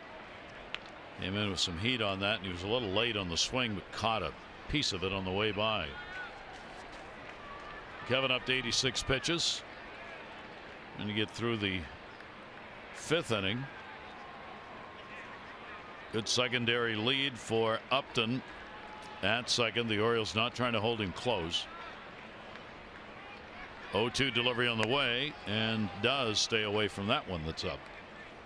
Well, he's tried to go up on him 3 pitches in a row. The first one he got a check swing. The second one he got a foul off, and the next one he held up. So he's kind of opened up the bottom half of the zone now. I would be surprised if you don't see that good hard split down.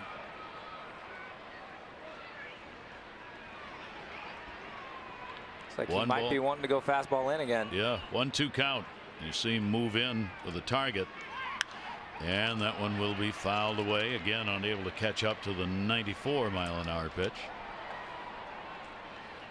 This has been a tough game for both pitchers. They've had key situations early and often. We often talk about it's not just the number of pitches thrown, but under what circumstances are they being thrown. There have been a lot of high leverage pitches today, not a whole lot of easy innings. 1-2 still. Upton off second base. Moya will foul that one back again. 94 again, and again he just can't quite get around on it. Well, you see the pitch selection versus lefties today. 64% fastballs, a couple of breaking balls, and the changeup. I would be surprised if we don't see that good hard split right here after all these fastballs in a row to Moya.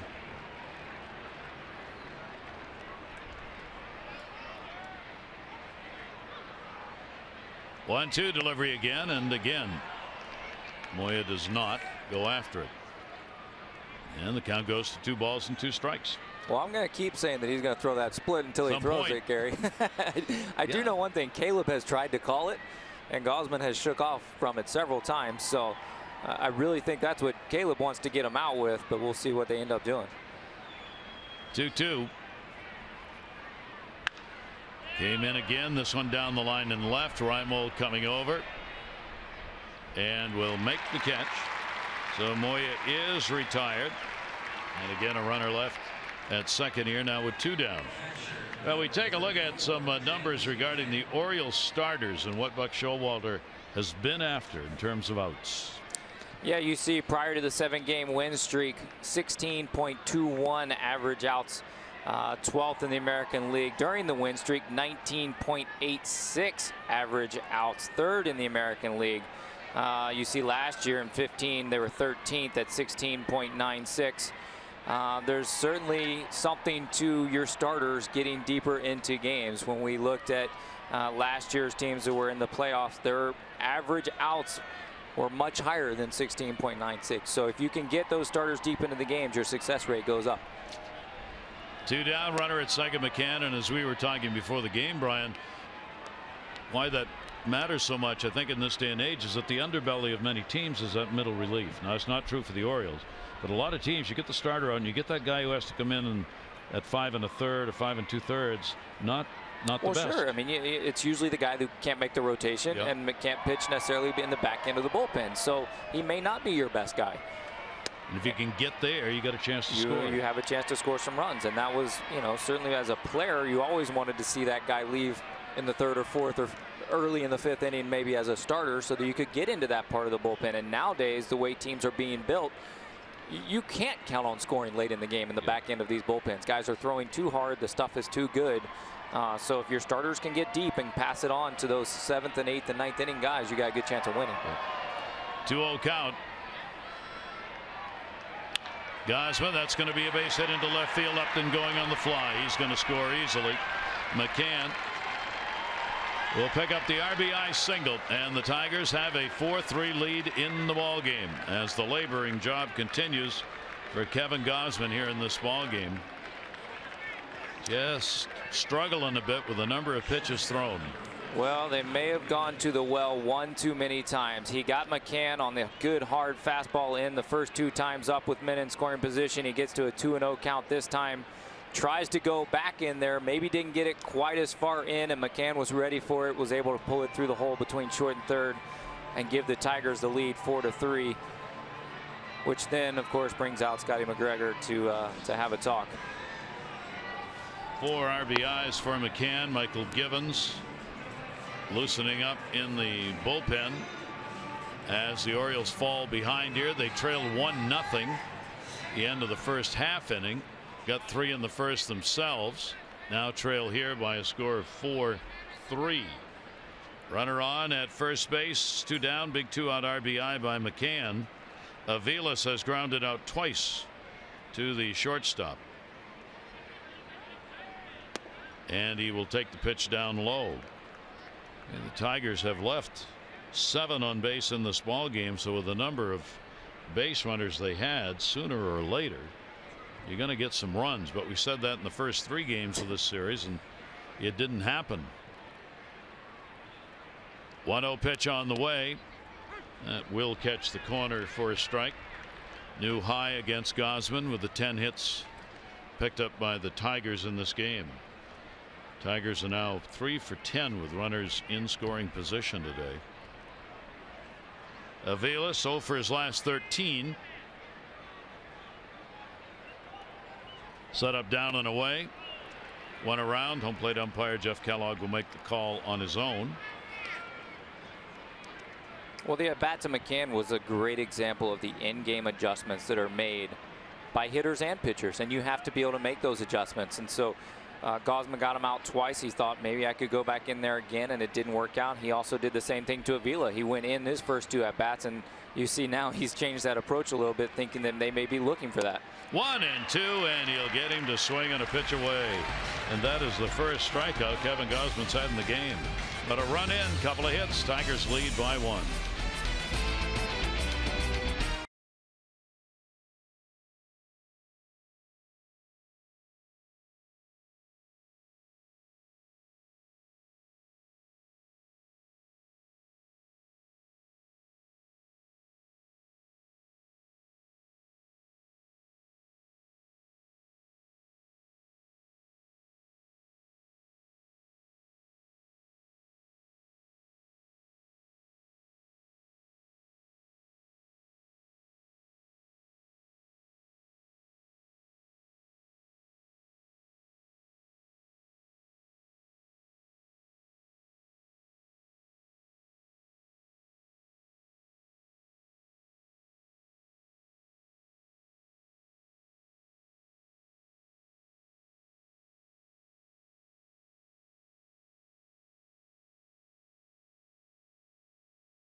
highlights. You see bases loaded here. Miguel Cabrera, GAUSMAN gets a fastball in on him to fly out to center field to get out of that jam.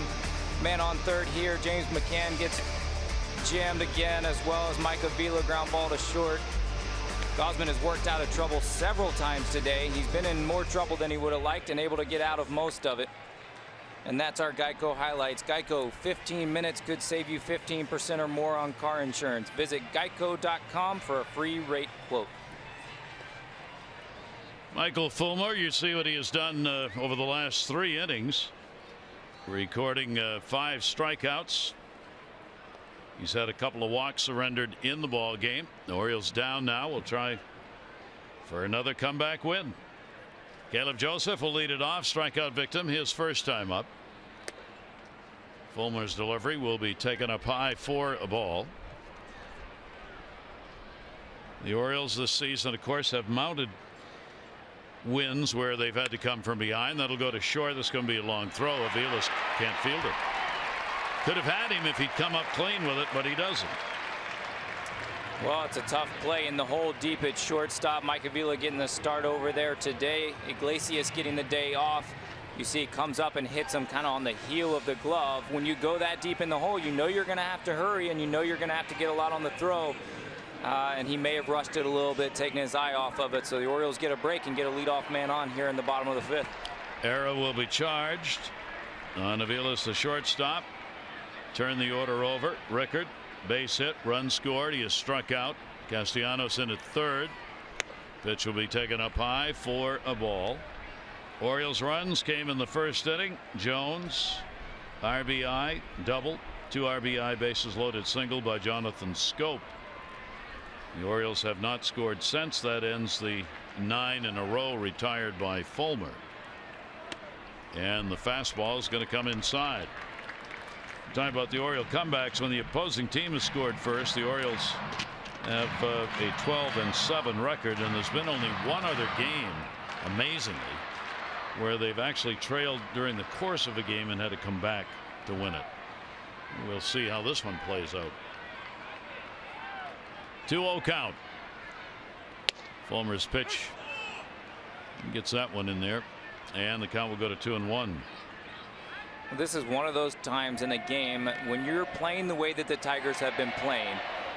Sometimes this kind of situation brings up that feeling of, oh, here we go again. You know, he's retired 9 in a row, and then we make an error. Yep. And now he starts to push a little bit, tries to do a little more. And you've got a young pitcher on the mound. He was going good. He gets a ground ball. He thinks he's going to get the leadoff guy out. We'll see, how does he recover from something like that? Is he able to settle down, make good pitches, and get out of it? 23-year-old rookie, 4th major league start. 3-1 delivery on the way. Popped him up outside of third, headed to the seats, and there'll be no play on that. So a 3-ball, 2-strike count. Rickard, then Manny Machado. And it never helps when you do it to the 9-hole hitter and you got Machado coming up and Jones and Davis and the guys looking there going, we should be 1 out and nobody on base, and now I got to face these guys with somebody on base possibly. A table setter based on an error. The 18th error charged to the Tigers this year. They are 6th in defensive fielding in the American League coming into today's game. Full count, 3-2. Caleb not going anywhere at first. That one will be fouled off again, and here's another typical at bat. Rickard, 3-2, foul balls, 6, 7, 8, 9 pitches. He's averaging about 4.5 per plate appearance this year.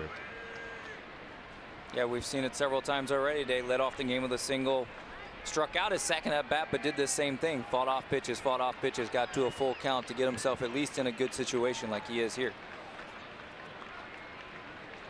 3-2 delivery to him again, and this time went upstairs. Records his 6th strikeout, first out of the 5th inning. Well, that's a good way to come back from an error for Michael Fulmer. You get to 3-2. You've got a tough leadoff man. You go upstairs with the high heater, and it is just a tough pitch to get on top of when you're talking 93, 94, 95 miles an hour. The only problem is it doesn't get any easier. Now Manny Machado comes up.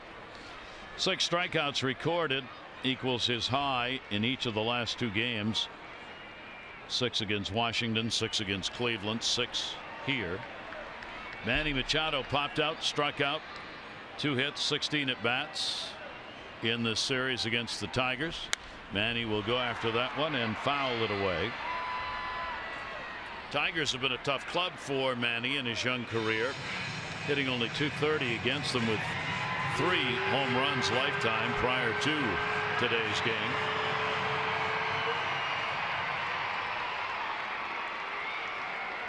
Oh, 1 count.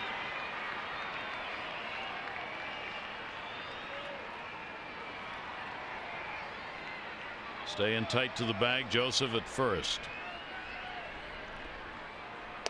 And the pitch will be outside. Fulmer working carefully here, and a 1-ball 1-strike count.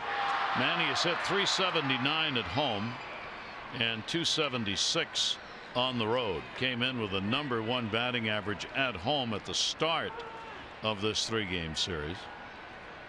1-1 pitch to him, right where he wanted it. Outside corner, strike 1 and 2. Well, that might have been the best fastball we've seen him throw all day at 94 miles an hour with some late tail. Started off the plate away, and as a hitter you give up on it because when it's out of the hand it's off the plate. That one comes back, and now he gets into a 1-2 count. Looks like he wants to go back up high with that fastball. See if Manny can get on top or lay off. 1-2 delivery, got up and fouled it back. So the count will stay at 1 and 2.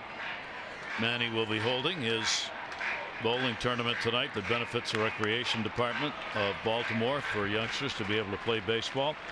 Buying equipment, getting fields taken care of. Manny does that each year, and we'll be doing that after the ball game tonight.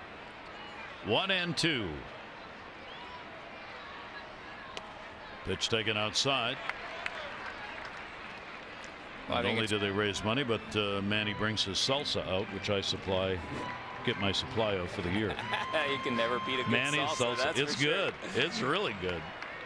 I love seeing guys get involved in the community and in the really trying to do something good with their platform, and Manny tries to do that. Talked to him about it yesterday, and he really enjoys the event. Yep. 2-ball 2-strike count, runner at first base. Machado will go after that one, drives it to the gap. They were not playing him deep. Back at the wall, and goodbye, home run, Manny Machado. Bowl that one, baby. He gets the homer, and the Orioles get a 5-4 lead in the ball game. That'll be number 11. RBIs 24 and 25. What a swing. This kid is just getting better and better and better. And to be this young and to be able to stay on a ball that long, to drive it out to right center field, this is something that you see guys trying to figure out at 30 years old, not at 23 years old. And we saw him foul a fastball off early in the count, and I thought, you know what, Manny is just off by a tick. It's not much, but there's something off just a little bit. And all it takes with a guy as good as him is one pitch to make that adjustment, and then he drives it out to right center field.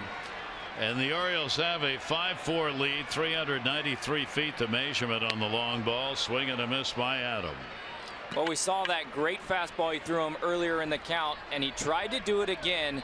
And Manny is a guy who makes adjustments very, very fast. And he went out there, almost looked like he was looking for that same pitch, and just puts an incredible swing on it. That one will be fouled back by Adam. Our Maryland Lottery contestant, Billy Taylor. That's worth $500. So Paul is up in the bullpen as Fulmer gives up his 4th home run of the season, all hit by right-handers. And Manny comes up with another one to put the Orioles on top. Machado has had 8 of his home runs here at Camden Yards. That one will go through the wickets all the way back in a 1-2 count. So the inning that started with that error by Aviles at shortstop turns into at least a 2-run inning. Well, that's exactly what we were talking about. You get that feeling, oh boy, what's going to happen? What are we going to do that is going to almost cost us or make us lose a game? And it's hard to get out of that feeling. Inside will turn Adam around. Adam a double and an RBI, and he has struck out. Orioles as a team now hit their 55th home run of the season. And that's going to be down low. 3 ball, 2 strike count. And Fulmer may be running out of gas. That needle on the tank looks like it's going down. Some of that probably mental dejection from the way this inning started. 3-2 delivery to Adam, and he'll foul it away. Chris Davis waiting on deck. Well, we've witnessed the maturity of Adam Jones as a hitter over the years, that's for sure. And the pitch prior to the foul ball was a 2-2 slider down and away that early in Adam's career he swung at about 80% of the time and would be sitting on the bench right now, but he has learned to lay off that pitch. And he draws the walk. And now that's the difference. Instead of striking out on a 2-2 slider down the way, he's able to draw a walk and start a whole new inning for the Orioles with a man on first. That's the 3rd walk surrendered by Fulmer. McCann will head out to the mound. Orioles, of course, Orioles, Mets, and Cardinals have been changing places each day for the major league lead in home runs hit. The Orioles are 18-6 in ball games where they have a home run. And that's going to be it for Fulmer. So in his 4th major league start, he will leave as the pitcher of record, not a chance to win it, could be the loser, and will be responsible for Adam Jones, who is on at first base. And this pitching change brought to you by Jiffy Lube, where participating stores now do brake services. Stop in and let Jiffy Lube inspect your brakes today. 23-year-old rookie out of the ball game. Tigers to the pen.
Was right where he has been. The breaking ball a little more today. Did not use the changeup as much, and he retired 9 in a row. Then the error opened up this inning to end that, and that ended him.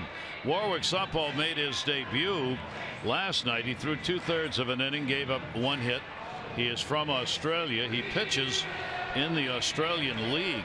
After the major league season is over, he goes back home and continues to play baseball there. So that's why the numbers are so small for the reliever coming into the ball game. And again, as we said, the Orioles do what you want to do. You get to the middle part of this bullpen where you have less experience and in fact less talent, put simply.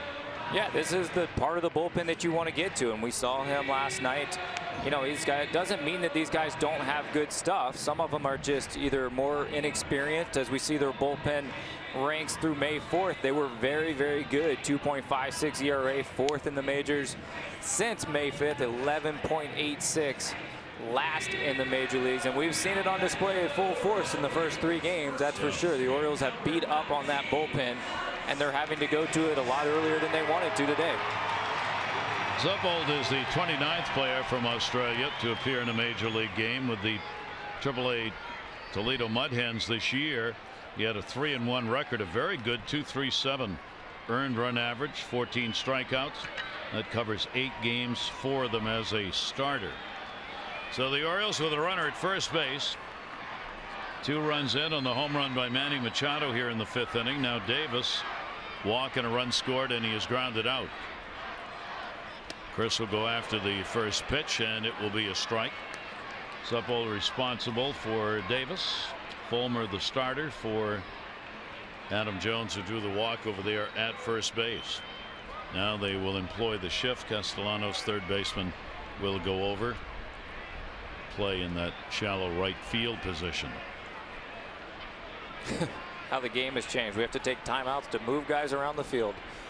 I don't, you know, and it's just the whole thing now. He's going to have to play in a different position than he was playing earlier because there's a man on first, and he got to attempt to be able to still turn a double play from somewhere in right field somehow.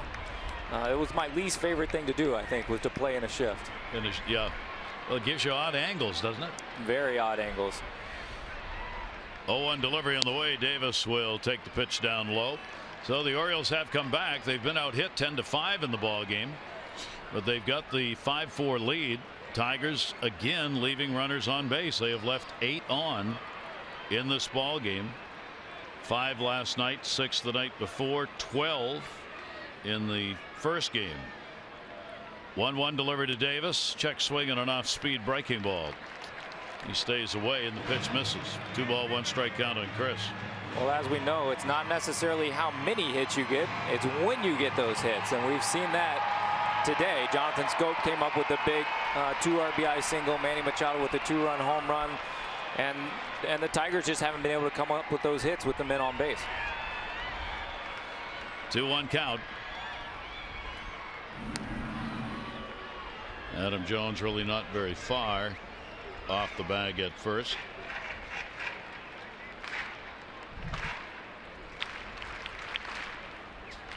Adam is kind of tantalizing him, trying to get him to look over.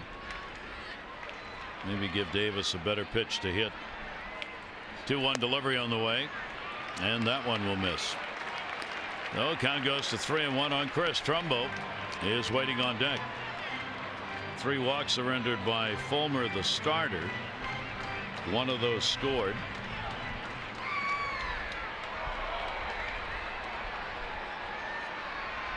Now, the one thing you don't want to do as a base runner in this situation is get thrown out at second base trying to steal second with the middle of your order up.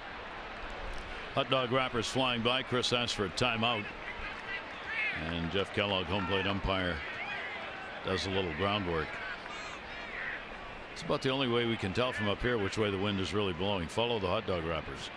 It's blowing from right to left at the moment. It was always confusing on the field. You really couldn't tell where it was going. Here's the 3-1 delivery on the way, and he walked it. Sapo comes out of the bullpen and surrenders a walk. 2 on for the Orioles, only 1 out. Celebrate Memorial Day at Oriole Park. The Birds are going to take on the Red Sox 1:35, and all fans will get the Orioles Memorial Day t-shirt. Kick off the unofficial start of summer with a great day at the Yard.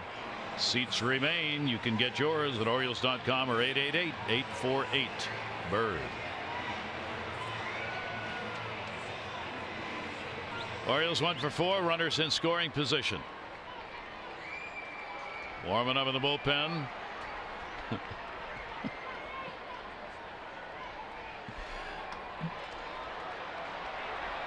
I don't know why we give those away as kids. Those binkies, you ought to just keep them for your whole adult life. Sometimes you just need. My son won't go anywhere without it.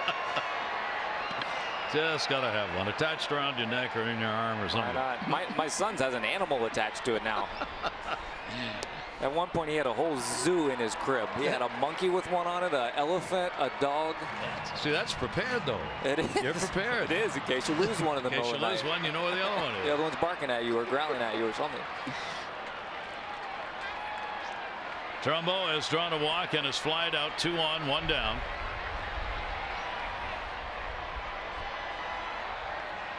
Uphold's delivery, and that's going to be fouled away. So the Orioles with a chance here in the bottom of the 5th inning to put some distance between themselves and the Tigers as the Orioles try and sweep this 4-game series and win their 8th in a row. Walk to Jones, walk to Davis. Bullpen. Michael Givens ready. Just staying loose out there. These runs, of course, for GAUSMAN. 1-1 pitch on the way late on the 91-mile-an-hour pitch. That's not what Trumbo was looking for there. Well, this is a big at-bat, or possibly a big 2 at-bats if there's not a double play. Knowing how good the Orioles bullpen is, this is not a team that you want to get to their bullpen. We will see Michael Givens possibly coming in, but once the Orioles get a lead going in towards the end of the 6th, 7th, 8th, and 9th, usually they're going to win. 1-2. Gensler holding. Runner at second, Jones. 1-2 pitch on the way, and that's going to be inside. So Supple struggling here. The 2-ball, 2-strike count. A lot of pressure put on him, just getting the call up for Major League debut last night. And now coming on in a key situation in this game. 26 years old, out of Redcliffe, Australia.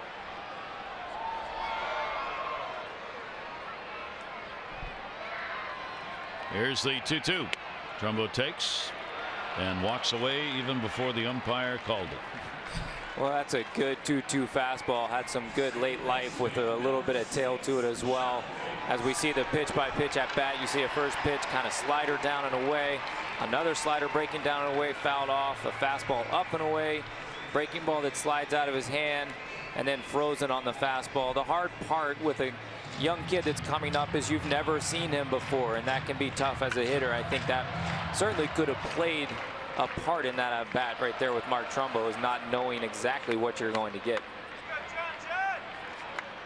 Now Jonathan Scope, bases loaded, first inning single, 2 RBIs. Fly ball out next time up. Pitch will be taken for a ball. He now has 2 on, and there are 2 down.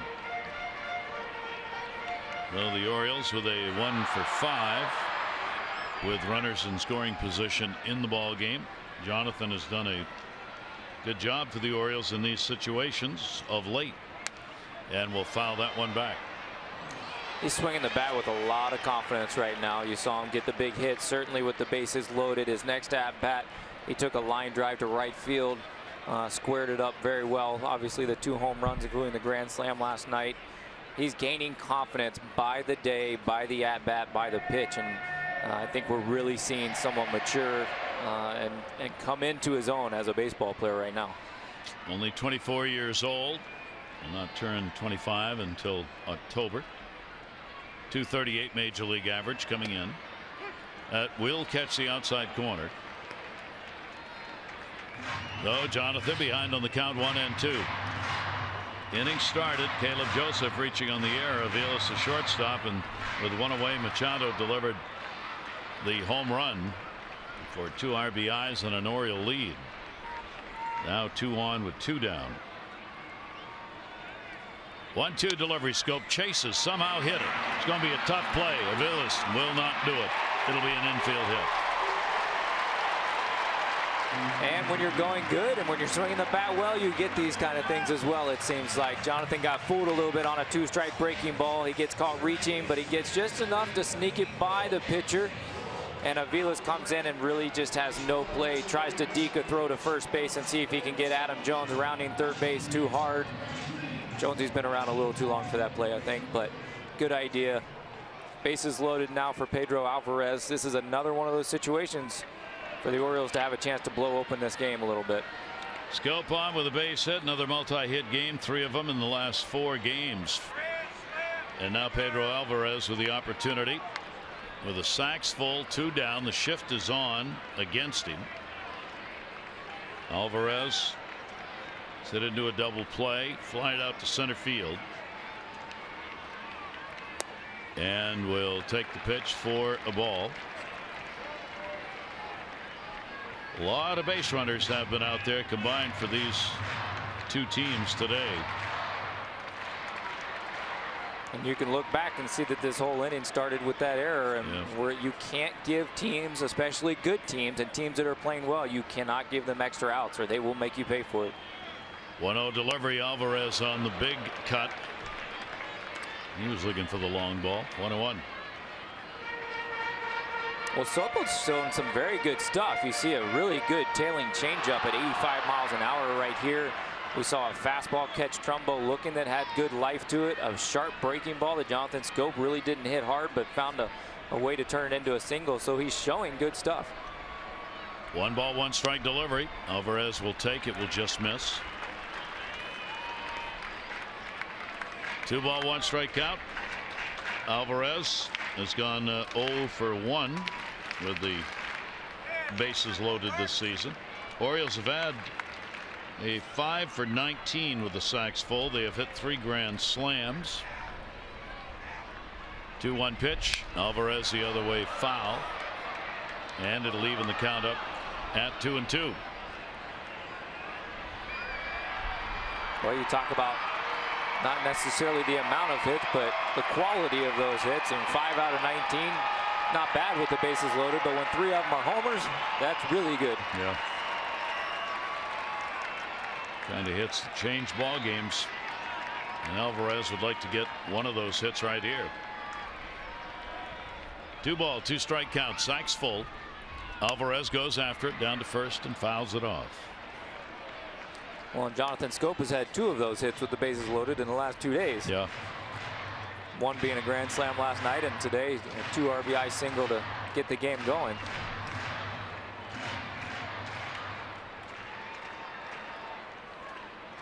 Orioles with a 2 for 6 in these situations today. 8th batter to hit here in the 5th inning. 2 runs in. And the 2-2 delivery, and Alvarez will chase on one, tailing away. So Suppold able to get a big strikeout. The Orioles will, however, pick up a couple of runs. Manny Machado got it done after the error. Joseph on in front of him. Home run number 11 puts the Orioles up 5-4.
Solomon is in the Baltimore City Recreation and Parks Department for years and continues to do work for the youth with the Orioles RBI program.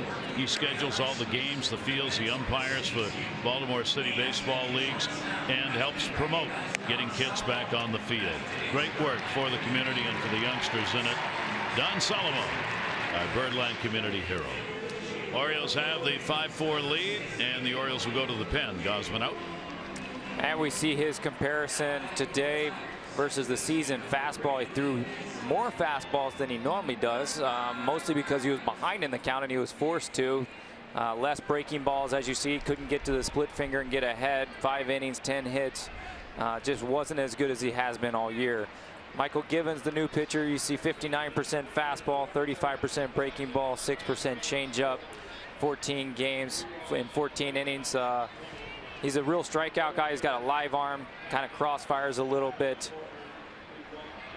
A former position player, you see that first pitch slider that sweeps across and away from the right-handed hitter.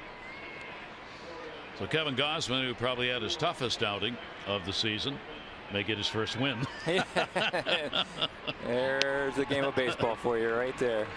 As the Orioles put up 5 runs while he's in the ball game, after averaging 4.9 runs of support in his previous starts. Michael Givens' delivery, and that'll be taken inside. Top of the order again, Ian Kinsler. Another big day, 7th home run last time up, solo shot. He's had a double, scored, hit by a pitch. And Kinsler continues to put up the numbers against the Orioles, and they are big. That'll go to Manny Machado off the end of the bat. One away. All right, play ball weekend around Major League Baseball. Michael Givens, who's out there on the mound right now from 1994. Some Little League shots of Michael, and even before then. And then as he gets a little bit older, he's pitching then, even though he'd become a position player before pitching again.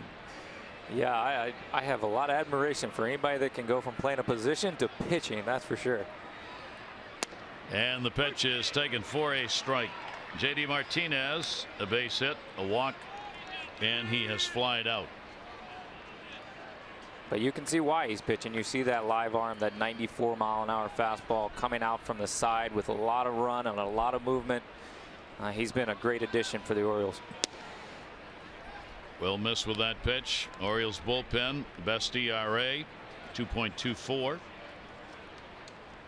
It's been an outstanding job. They're not particularly high in strikeouts. They put the ball in play, but they get the outs.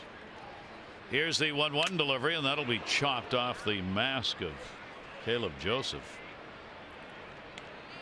I saw Matt Wieters take one the other night and have a nice little wound on his nose from that foul ball he got the other night. And the Orioles bullpen is not necessarily a strikeout bullpen. Michael Givens being somewhat the exception to that rule, ranking 7th among AL relievers with 22 strikeouts already this year. 1-2 delivery, and he's going to get one right there. Well, that's that really good. That one almost had that rising look to it. The way that Darren O'Day throws his with 2 strikes, you see him come from the side, and it gives the appearance of almost going up, and it's just too hard to lay off of and too hard to catch up to. He's just got such an explosive arm. So 2 down, nobody on here in the 6th inning. Cabrera, base hit, first inning, RBI. He has flied out twice since, and he will take the breaking ball for a strike, even though he backed away from it, thinking that was going to come inside on him. Well, these are the guys that right-handed hitters don't like a whole lot, and you can see one of the best hitters in the game wasn't a big fan of that one right away. 0-1 pitch to him, stayed away, fouls it off. Michael Givens has had at least 1 strikeout, 13 out of the 15 appearances. So he is the exception to the rule in the bullpen for the Orioles anyway. Kevin Gausman over there watching now, hoping for a win. That'll go to short. Manny Machado's got a long throw. He's got the strong arm, and he knew who was running, and gets the out. A 1-2-3 inning for Givens. Bottom half of the 6th coming up. Orioles by 1.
Orioles baseball on MASN is brought to you by Ocean City, Maryland. Let us show you a good time at Ocean City, Maryland. Book now at OCOcean.com. By Navy Federal, proudly serving the armed forces and their families for over 80 years, federally insured by NCUA. And by PNC Bank, for the achiever in you.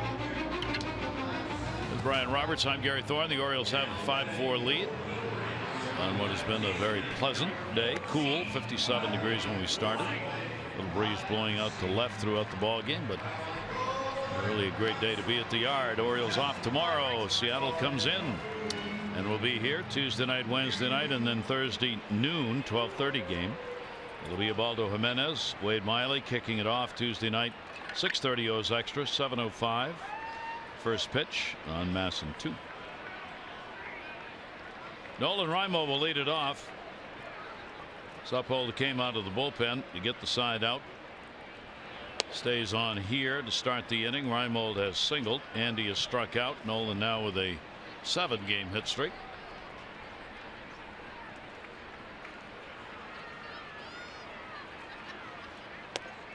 On the outside corner, 1 ball and 1 strike. Well, it's great to see Nolan back and healthy. He brings so much to the table with the ability to really hit left-handed pitching. He brings the speed aspect to the game a little bit. Saw him steal a base earlier in the ball game. That one he thought was away. 1 ball, 2 strike count on him. Yeah, it just provides Buck, as you see, the opportunity to mix and match his lineups a little bit, give guys some rest, keep everyone fresh. 1-2 delivery, chases one up high. Lippold gets his 3rd strikeout. Well, he's certainly shown the ability to get people out and get them out with strikeouts. You see him go up the ladder right here with the fastball. We've seen today numerous times how difficult it is to hit a good fastball at the letters. All of us as hitters at some point think that we can, and we're usually proved dramatically wrong, as Nolan was there as well. It just looks so good, and it's so hard to hit. Here's Caleb Joseph. He'll take the pitch. Caleb reached on an error to ignite that 5th inning when the Orioles were able to pick up the 2 runs that would give them the lead off the Manny home run. Orioles had only 2 hits in the inning. Left the bases loaded. That is a strike on the outside corner. 1 ball, 1 strike count. American League East Blue Jays, they're playing in Texas, wrapping up their season series against the Rangers already. That one to second base. Kinsler's there. 2 down. This copyrighted telecast presented by authority of the Orioles may not be reproduced or retransmitted in any form. The accounts and descriptions of this game may not be disseminated without the express written consent of the Orioles. Blue Jays Texas tied 1-1 early in their game. Aaron Sanchez, Cesar Ramos. Blue Jays bullpen the opposite of the Orioles. They now have suffered 12 losses in that bullpen, the most in the majors by a bullpen. Looking to bunt for a base hit. Joey Rickard has struck out twice, delivered a single in the 1st, and would score. 3 hits, 15 at bats in this series. Texas and Toronto having their season series over already makes me wish there was still a balanced schedule sometimes. It's just hard to believe that you can be done playing with someone that could be someone that you would play in the playoffs and 2 division winners possibly, and not see each other for 4.5 months. Yep, there's I think a growing call for a balanced schedule, and when you get there, I think it's going to require a complete realignment of baseball. And all they got to do is go to Buck, say, Buck, will you please show us the realignment, because he's already done it. He's had it available for years. He's got the whole schedule done, all based on territorial travel. This totally shocks me. I would have never guessed. You never guessed that? You wouldn't have thought he'd done that. Huh? I assume you have to get rid of interleague play, though. Yes. Well, there wouldn't be any interleague. Oh, you're talking about just realigning everyone. Everything. Gotcha. Everything. Gotcha. You realign it based on territory, so you cut down on travel, which will, I think, and he does too, present better baseball game in, game out. Well, yeah, that's the problem. That's what nobody wanted with a balanced schedule, is the travel. Yep. It's tough. So a 2-0 walk is surrendered here, and that's going to bring up Manny Machado, and this is our Lexus of Towson, drive of the game. And here you see the fastball down and away. Manny goes down and gets it, stays through it, drives it out over right center. And you can see Michael Fulmer going, wait a minute, that wasn't a bad pitch. How can this guy be that good? And he is. You're seeing it day in and day out of what he can do on a daily basis. And he can beat you with the glove. He can beat you with the bat. And he's doing it. He's been doing it all year. 1 for 3, 2 RBIs in this game. Joey Rickard on at first base. There are 2 down. Our Lexus of Towson drive of the game brought to you by Lexus of Towson, the area's #1 luxury dealer. Come see why at lexusoftowson.com. John Lester had a no-hitter going today. Took it into the 7th inning. Starling Marte picked up a base hit. The no-no for Lester is no-no. 0-1 count. Rickard edging off Rickard first. over there. Steps off. He goes back. One of the few guys in the Orioles lineup, as we've talked about, that might present a threat to steal second base and get into scoring position, especially with 2 outs. You get a guy out there in the scoring position for Manny, possibly. 1 out of 2 stealing bases. 0-1. Manny, ground ball. That's right where Kinsler just moved. He will step on the bag, and that will do it. No runs, no hits, no errors. 1 left on. We go to the 7th inning.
And smiles for the Orioles, who've come back in this ball game to get the 5-4 lead, even though the Tigers have out-hit them 10-6. Kevin Gausman, pitcher of record, onto their 5 innings, 4 runs on 10 hits. Fulmer left, 5 runs, 4 earned on 5 hits.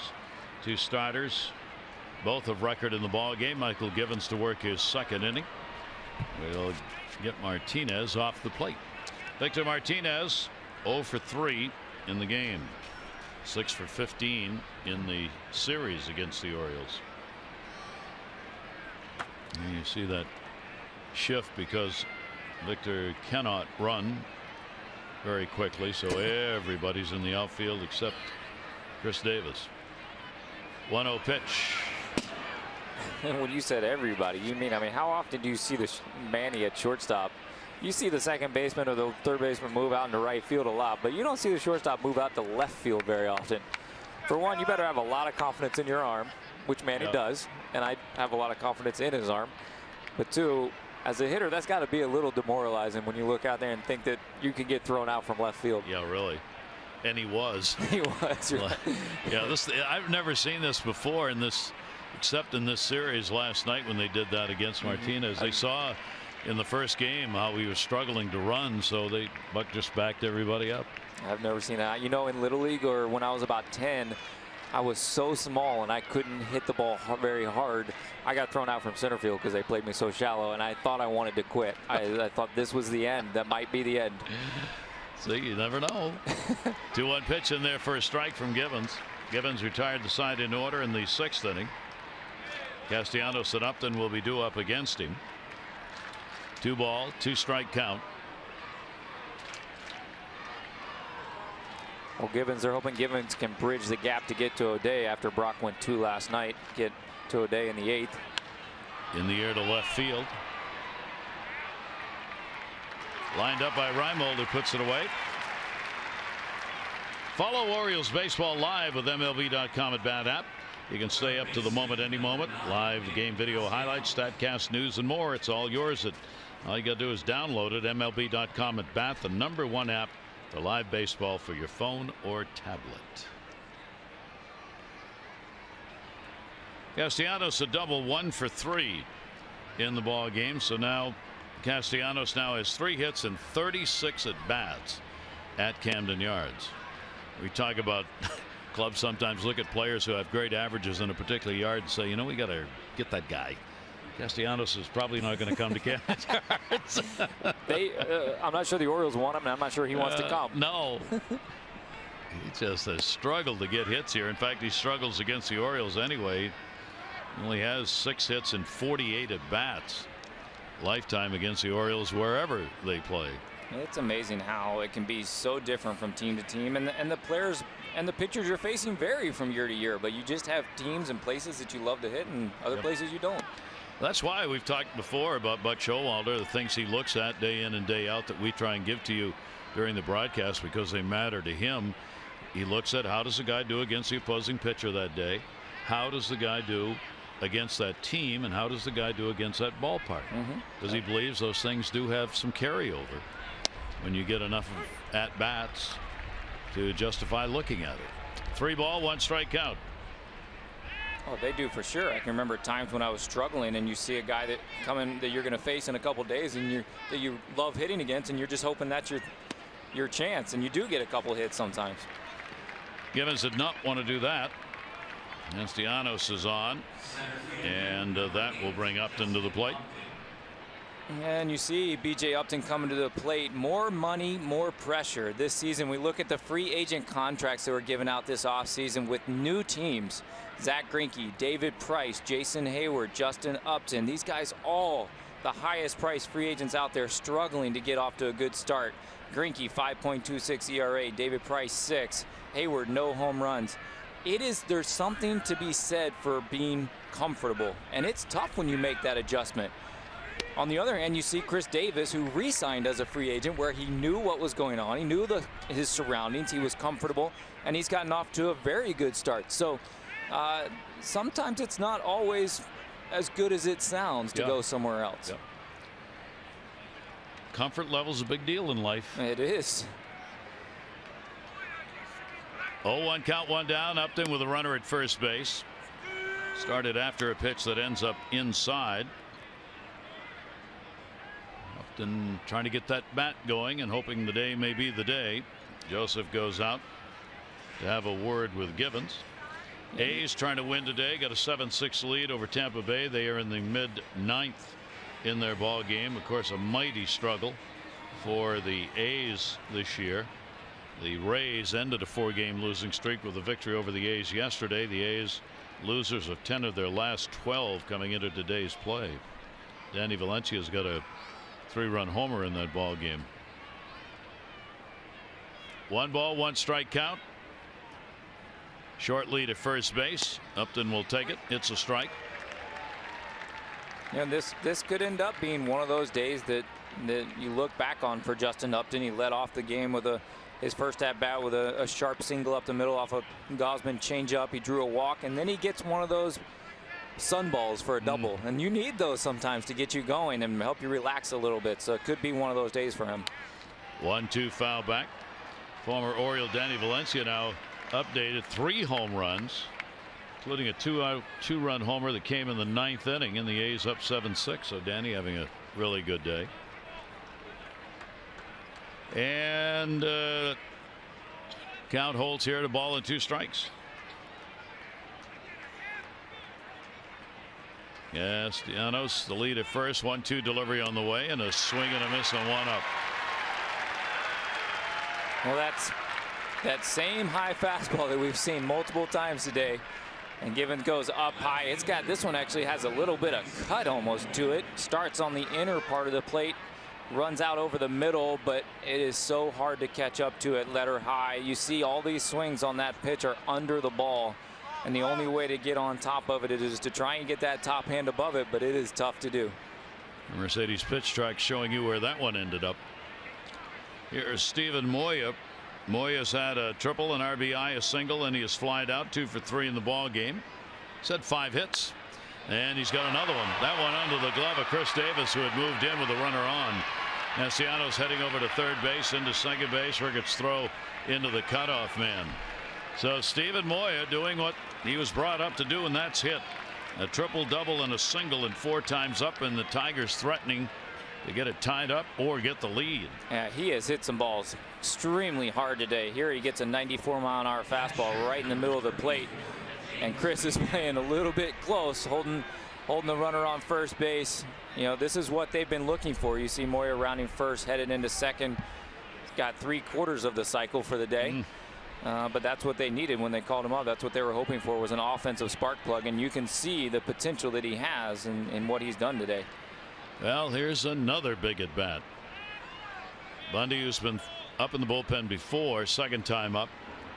Givens has got to work through this one, though. McCann, an RBI base hit in the 5th inning, 1 for 3. 11 hits for the Tigers. They trail by a run. They have 2 in scoring position and 2 outs. McCann will take the pitch inside for a ball. Moya gets his first career 3-hit game. He's out there at second base. There are the numbers. That tends to be the case with a guy that throws from that angle. Righties don't have a whole lot of success. Lefties tend to pick it up a little bit easier, and you saw that there with Moya. Foul back into the screen. See whether or not Givens can protect the Orioles' 1-run lead here in the 7th inning. 1 ball, 1 strike, 2 down. The walk. Castellanos got it with 1 away. That started the inning. He's at third. Moya with the double on at second.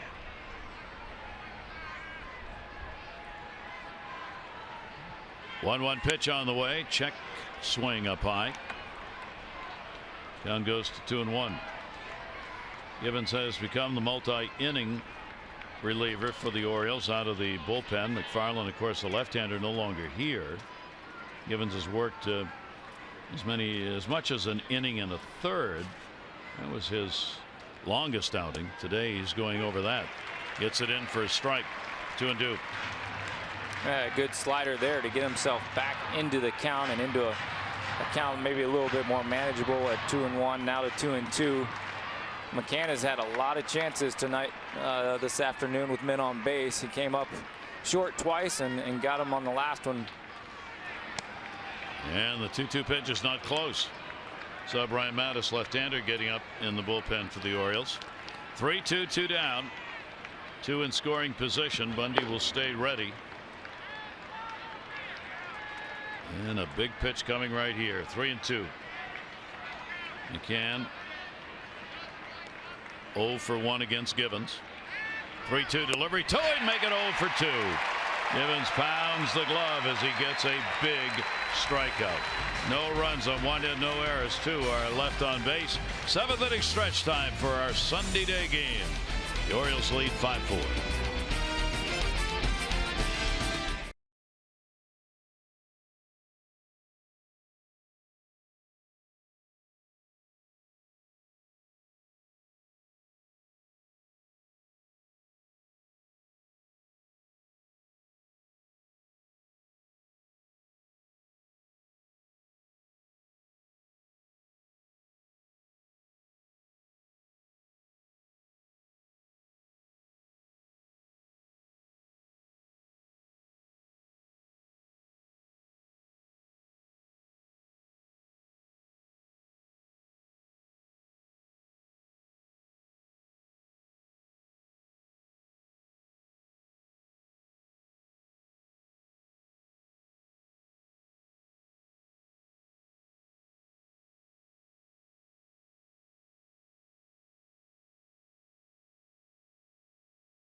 happy to have Brian Roberts back in the booth with us. You know what we're going to do? Come here. You, come here. Get over here. Come on, Karen. Come on, Karen. Karen LaGressa celebrating her birthday today. She runs our booth here. She refuses to come on and get on camera. She will never do it. This is your day. This is your day. This is your big day. You got to take the opportunity. Get over here. Tell you can't get her on camera. How about camera shy? Anyway, happy birthday to Karen. Happy birthday, Karen. And great to have you back with us. Brian, this Orioles ball club putting out incredible numbers, just seemingly the confidence to win no matter what. Yeah, it's one of those streaks where it seems like whatever they need to get done, they get done. Whether they need a big out on the mound, which Kevin Gausman wasn't as good as he has been, but he came up with the big pitches when he needed to. Or the big hit. You got Jonathan Scope coming up with a bases loaded single. You got Manny Machado hitting the 2-run homer. They just are doing what they need to do to win. Yep, and they continue to do that. They're trying for the 8-game win streak. Confidence breeds confidence in a lot of things in baseball, doesn't it? And as a team, when you're on this kind of a run, you feel it. Oh, yeah. You feed off of one another. The confidence begins to build. You just know that at some point during the game, it's going to turn and it's going to go your direction. And then you have the flip side. Yeah. And you have the Tigers. And they are just the complete opposite right now. That they know or feel like something bad is going to happen every game. And that's the adage is true, isn't it? When you're a ball club like the Tigers and you're losing, that confidence isn't there, and it's like that big hammer's waiting over your head. Oh, it's a huge cloud that just you can't seem to get rid of it. And I walked in their locker room this morning, and it was just down. It's not a whole lot of fun. Nobody's having fun, and you can't. It's tough to pull out of it. Well, the Orioles certainly have the talent to be able to do this kind of thing. I think I don't want to say a number of times this year, but they've already had 2 7-game win streaks. You get another 8-game win streak every time you do it. It leads to a belief that you're going to be able to do it again. Oh, definitely. And this team, I think, has always believed that. I mean, you look back at 2014 when they won the American League East, and I think they thought they were going to do it last year, and things just didn't go right. They had some injuries and things like that. This team believes it can win, and it's showing it. Well, we'll see whether or not they can hang on to this one. The Tigers have certainly had every opportunity in this ball game, and then credit the Oriole pitching again with getting big outs and shutting them down. 10 left on base by the Tigers in this game, and those are the runs that could have been and have been throughout this series the big issue for Detroit. Suppold continues on. Warwick Suppold, the Australian, doing the pitching here. Will miss down low to Jones. Came on for Fulmer, the starter, in the 5th inning. Worked through the 6th. Now here in the 7th has Jones, Davis, and Trumbo. Jones a double and an RBI. He has struck out, and he has drawn a walk. Adam with an RBI in the ball game. And the pitch will be taken outside. Gets ahead on the count 2-0. Sure would be a lot more comfortable, obviously, for the Orioles to add on a couple more runs in this game, with the Tigers continuing to get men on base. Right-hander's 2-0 delivery. That's going to be towards the gap. It'll fall in for a base hit. Adams on. So he's got a multi-hit game, double and a single, and a leadoff single here in the bottom of the 7th inning. He is red hot. You're talking about someone who's been hitting over 500 over his last 5, now 6 games. The approach is very good. As we talked about earlier, the health is good now. And when you look at what the Orioles lineup is doing 1 through 9, it is scary. Yep. Chris Davis due. Their bullpen's been active a couple of times out there, and they probably want a lefty-righty combination. You've got 3 left-handers out there. Alex Wilson for 1 getting up to throw. Chris Davis will take the pitch inside for a ball. Davis, a couple of walks in the game, and he has grounded out. Chris has continued to be among the leaders in that walk category this season. He now has 28 on the year. That is 7th in the American League. Jones on at first base. 1-0 to Chris. Big uppercut and a miss. I think he was trying to provide that extra insurance. Yes. Now we get that shifting we talked about. Castellanos, third baseman, moves over to play shallow right. Leave the shortstop AVILES where he is, so that if they get a ground ball, he can go over to cover the bag. 1 ball, 1 strikeout. And Chris fouls that one right back into the screen. Aaron O'Day for the Orioles. He's probably a guy that wouldn't mind an extra run out there at some point, but I know one thing, when you get to the 8th inning in this Orioles bullpen, one run you still feel pretty confident when you got O'Day and Britton out there. Very much so. Oriole bullpen, we told you, that with that best ERA, written perfect in the save department. And Adam back to the bag. Crowd today 37,890. Real good house on this Sunday afternoon. 37890. Youngsters will be staying after the ball game, 14 and under, to run the bases, as happens after every home Sunday game.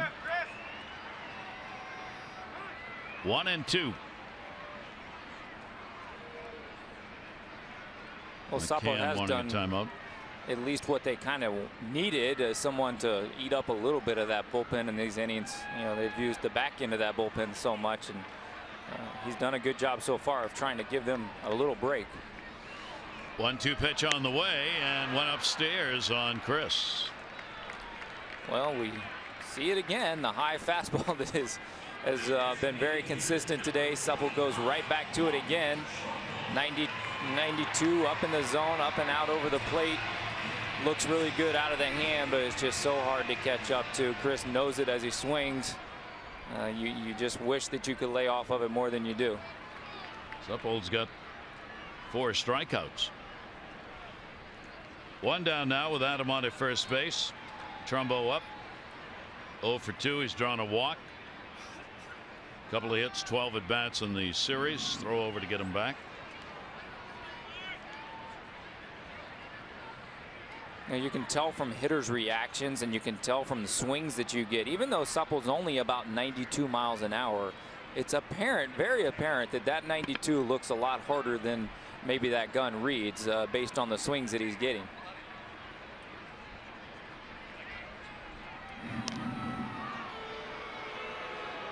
Tigers have spent a lot of time concerned with Oriole runners who don't run in this 4-game series.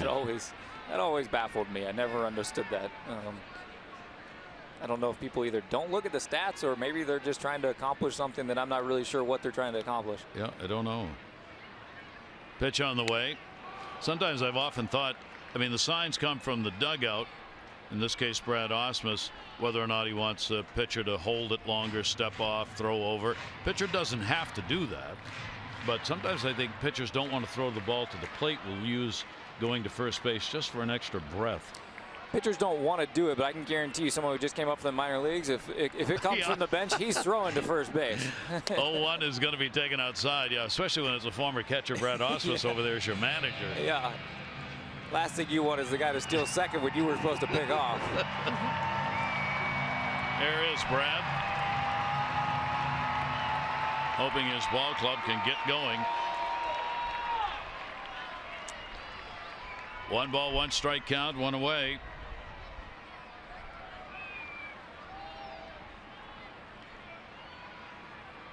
Adams not extended his lead. 1-1 delivery. That'll be taken outside. The rumblings in Detroit. Detroit Free Press today. Anthony Finch, who covers the ball club, is Ausmus's seat is hotter than it's ever been. It feels like whatever swagger the Tigers had built up over their 4 straight AL Central Championship seasons has been swept away. A distant memory. What have you done for me lately? 2-1 delivery on the way, and a little chopper. That's fair ball. Play's got to go to first. Little sidearm delivery over there to get the out. Jones moves down to second, and there are 2 away. Well, a day off tomorrow for the Orioles. Then join us again Tuesday. The Birds welcome Seattle to town.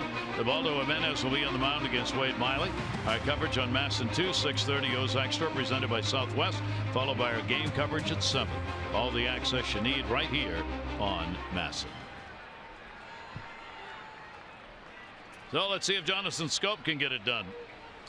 2 for 7, runners in scoring position for the O's today. Schoop, one of those, bases loaded first inning, single, 2 RBIs. Another base hit in the 5th. He is 2 for 3. in the ball game. Runner at second, 2 out. Jones, big secondary lead, and the pitch will be away for a ball. One thing you don't have to worry about with Adam is he is going to be in the game. He's going to be doing what he needs to be doing on the bases. You got 2 outs. It's a 5-4 game. You know you have to score on a base hit to the outfield, or possibly even a ball that gets knocked down deep in the hole in the infield. Adam does a phenomenal job of taking a great secondary lead. 1-0. Third base. Oh, what a stop. Castellanos up and makes the play. He robs Scope of a base hit and an RBI. See how that play plays out in this ball game, as the Orioles are still up by 1.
This one from Yahoo Sports, talking about the big contract. In the end, much is being made of the so-called $175 million contract to Strasburg, when in reality it is either a 3-year $75 million or a 4-year $100 million contract. That's because of the outs he has in the deal. More importantly, Strasburg will be a free agent when he is either 31 or 32 years old and still in the prime of his career. Interesting way to look at that big contract that may not cost the Nationals as much money, or may cost them the player. Well, if it costs him the money, then he's probably not pitching very well. So exactly. I would look at it as a really bad thing personally. For one, I don't know when clubs, I don't know how this even got started, and I don't know where it's going, but I'm just amazed people are getting opt-out clauses with that kind of money. But now we look at Darren O'Day in the game and talk about somebody who's been worth every penny that he's ever earned. Darren has just been phenomenal since he came over and became an Oriole. The side winding righty, features a fastball, slider, changeup, and has just been tremendous as the 8th inning setup man. So he goes to work here, trying to protect the 1-run lead. As you see, no runs in 15 of his 16 games. It doesn't matter if you're hitting right-handed, left-handed. He just knows how to get people out. He uses the whole repertoire of pitches, and there's nobody that Buck has more confidence in, I don't think, than Darren O'Day. Pitch will just miss outside. Saltalamacchia is the pinch hitter. The Orioles have brought in Ryan Flaherty to play at third. Alvarez out of the ball game. Saltalamacchia hitting for Aviles, who went 0 for 3 in the ball game. The second catcher in today's game, Saltalamacchia. That's in there for a strike, and the count will go to 2-1. So trying to get that left-handed bat in against O'Day, as the Orioles have been out hit 11-7 in the ball game.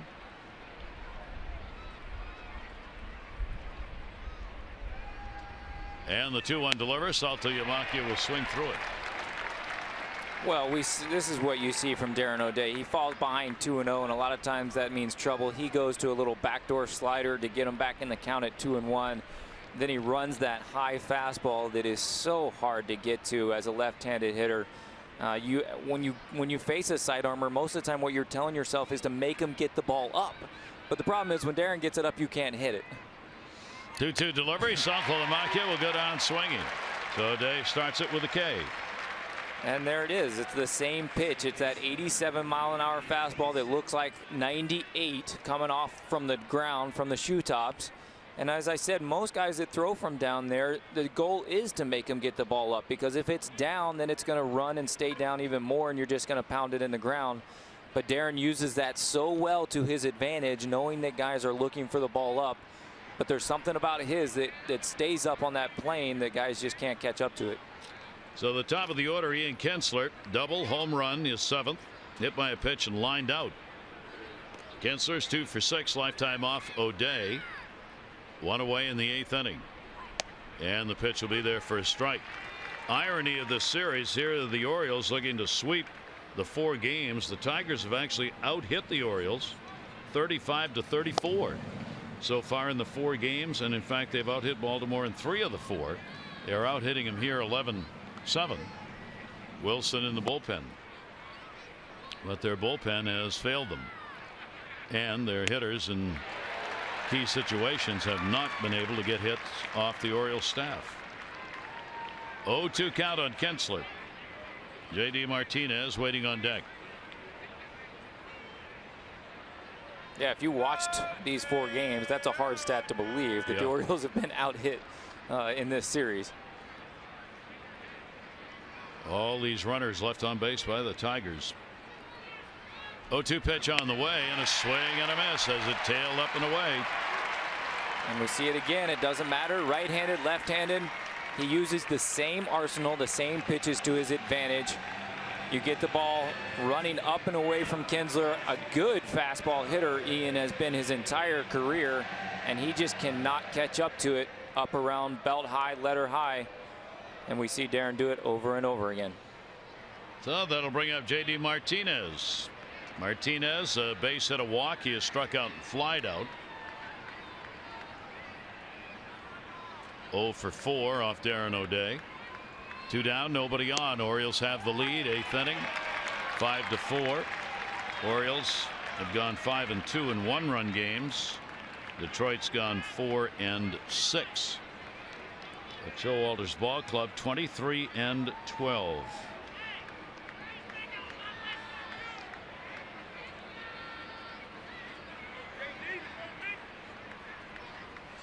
Darren will step off himself on this one. Well, the one thing you know as a player for the Orioles is that in those close games, you're not going to get outmanaged, and it's not a slight to anybody in the other dugout, but you just know that the guy that's at the head of your ship is always prepared for whatever's coming. 0-1 pitch on the way to him. Did not go. Mark Wagner down at first base. Oh, we see Darren goes with a high fastball again. J.D. Martinez able to hold back, I think, on that one. We've seen several close ones today as Mark Wagner's been busy down there at first on check swings. He got the first one wrong, but give him a pretty good grade for the day. 1 ball, 1 strike count, and he hasn't thrown you out yet. And, shockingly. Up and in. Let's hope he doesn't watch the replay. He'll be gone by then. Couple of hot dog wrappers again being picked up. We'd mentioned the Orioles, a lot of managers, players, you try and get 10 over 500. The number of games over 500 gives you a great spread when you're in the fight for a division lead. Orioles trying to go 12 over. They haven't done that since the end of the 2014 season. We've got a chance to do that with a win here today, but we are not done.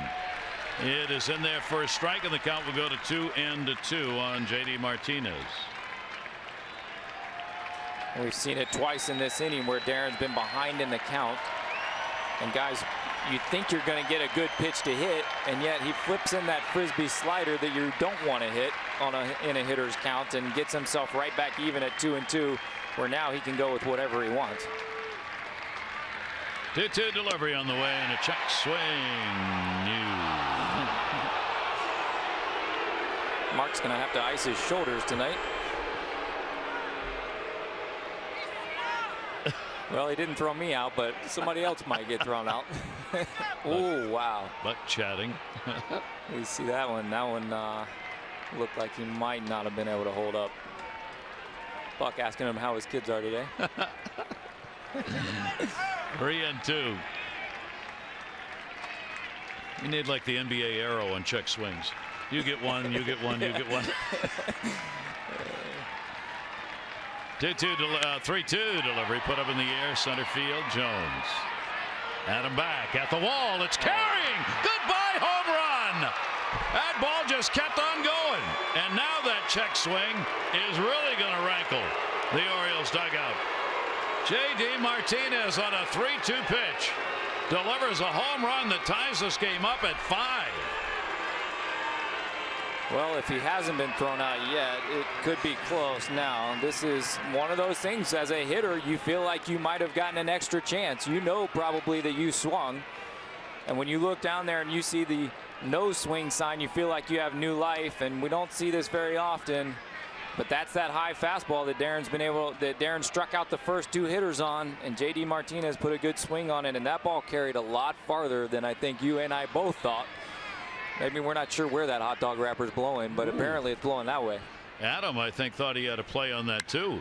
That ball, that's in the air to left field. That ball is deep, and that ball is gone. Goodbye home run. Miguel Cabrera. Back-to-back home runs off Darren O'Day on consecutive pitches. And the Tigers have taken the lead back at 6-5. Well, you certainly don't see this very often against Darren O'Day, but you've got 2 very good hitters. J.D. Martinez, a 30-homer guy last year, and then obviously Miguel Cabrera, one of the best right-handed hitters of our time and our generation. They go back-to-back. They both got fastballs. J.D. Martinez able to get on top of the high one that he hit, and Miguel Cabrera got one down in the zone more and was able to drive it out to left field.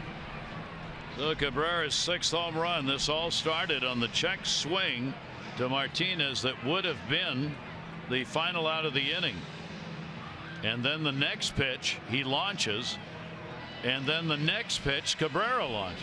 Yeah, you know, there is a time where you do have to say, you know, that guy is just really good. And when you watch right there, one of the things that always amazed me about Miguel Cabrera, when he bared down, you saw him, he knew that was going to be a tough at bat. What he will do is go to a no stride approach. And that's what he did right there. He did not even pick up his front foot. If you see the replay again at some point, the toe goes up and he says, I'm just going to focus right here on the center of the plate and make good contact. And that's what he was trying to do, and it ends up being a home run. So on 13 hits, the Tigers have a 6-5 lead suddenly in the ball game. And the pitch will be taken for a ball by Victor Martinez, who is 0 for 4 in the game. So it's the Tigers with the long ball, and for the 3rd time Bundy is up. 3 home runs in the ball game for the Tigers. Kinsler's got 1, and then the back-to-back by J.D. Martinez and Cabrera. 3rd back-to-back home runs in a ball game for Detroit. 1-0 delivery on the way, and that's going to be outside. Well, now you got to really settle down and try to give yourself, you know, your team a chance here in the 8th and the 9th. You want to try to keep this a 1-run game, as demoralizing as it's already been. I know if you can keep it to 1 run, as we know with this Orioles offense, that is not too much to overcome by any means. 2-0 count. Martinez, he'll take it away, and Darren falls behind 3-0. For O'Day, this is the 3rd 2-home run game of his career. The last one came against Texas on August 24. 3-0 count. And that has quieted the 37,000 plus. Pitch on the way and walked him. So that'll probably be it for Darren. Buck Showalter is on his way out, as Darren O'Day, in an unusual situation, unable to protect that lead, will be responsible for the runner on. Gives up the back-to-back home runs with 2 down to Martinez and Cabrera. And the Orioles will go to the pen. Dylan Bundy will be coming on when we come back.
The ball game, we see his percentages on the year. Features a fastball, good velocity, a hard slider 16% of the time, and an ever-improving changeup at 22%. 9 games on the year, 2.25 ERA, multiple innings, multiple times, which has been big for them. Opponents average at 319, and a lot of fly balls. So Detroit's going to try and add to it here in the top of the 8th inning. They're up by 1 now, 6-5. Castellanos will go after the first pitch, fouled it off. We're talking about that play he made. We said, I wonder how that'll affect the rest of the game. He robbed Jonathan Scope in the 7th inning for the 3rd out, would have scored a run and kept an inning going. But his defensive play ended it, and the Tigers have taken advantage of it here in the 8th inning. Well, we've said with them, they've been looking for one play, one pitch, one at bat, and they got the play in the top half of in the bottom of the inning. Then they got 2 big at bats in the bottom in the top half of the inning. So, you know, that's what can help turn a team around, and we'll see if they can hold that lead, and maybe that's what they'll turn around and look at some point. 1 ball, 1 strike delivery, off-speed pitch, fooled him. Castellanos stares out like, wait a minute, that wasn't in the scouting report. Wait, it said fastball, slider, change. Where'd the curveball come from? And a 1 ball, 2 strike count. A double in the ball game and a walk. He is 1 for 3. 1 ball, 2 strike delivery by Bundy in the fastball. Upstairs for a 2 ball, 2 strike count. So a dramatic turn of events here in the 8th inning. And they've kind of done what the Orioles have done to teams so often. A 2-out rally sparked by the long ball of J.D. Martinez and Cabrera. Short lead at first, 2-2 delivery inside.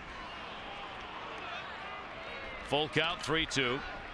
Victor Martinez on at first base will be going. Davis trying to get Dylan Bundy's attention here. I'm going behind the runner.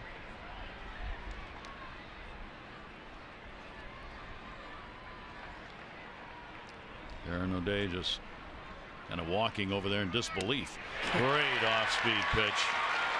Tried to not swing and couldn't stop himself. Well, the Tigers actually strike out.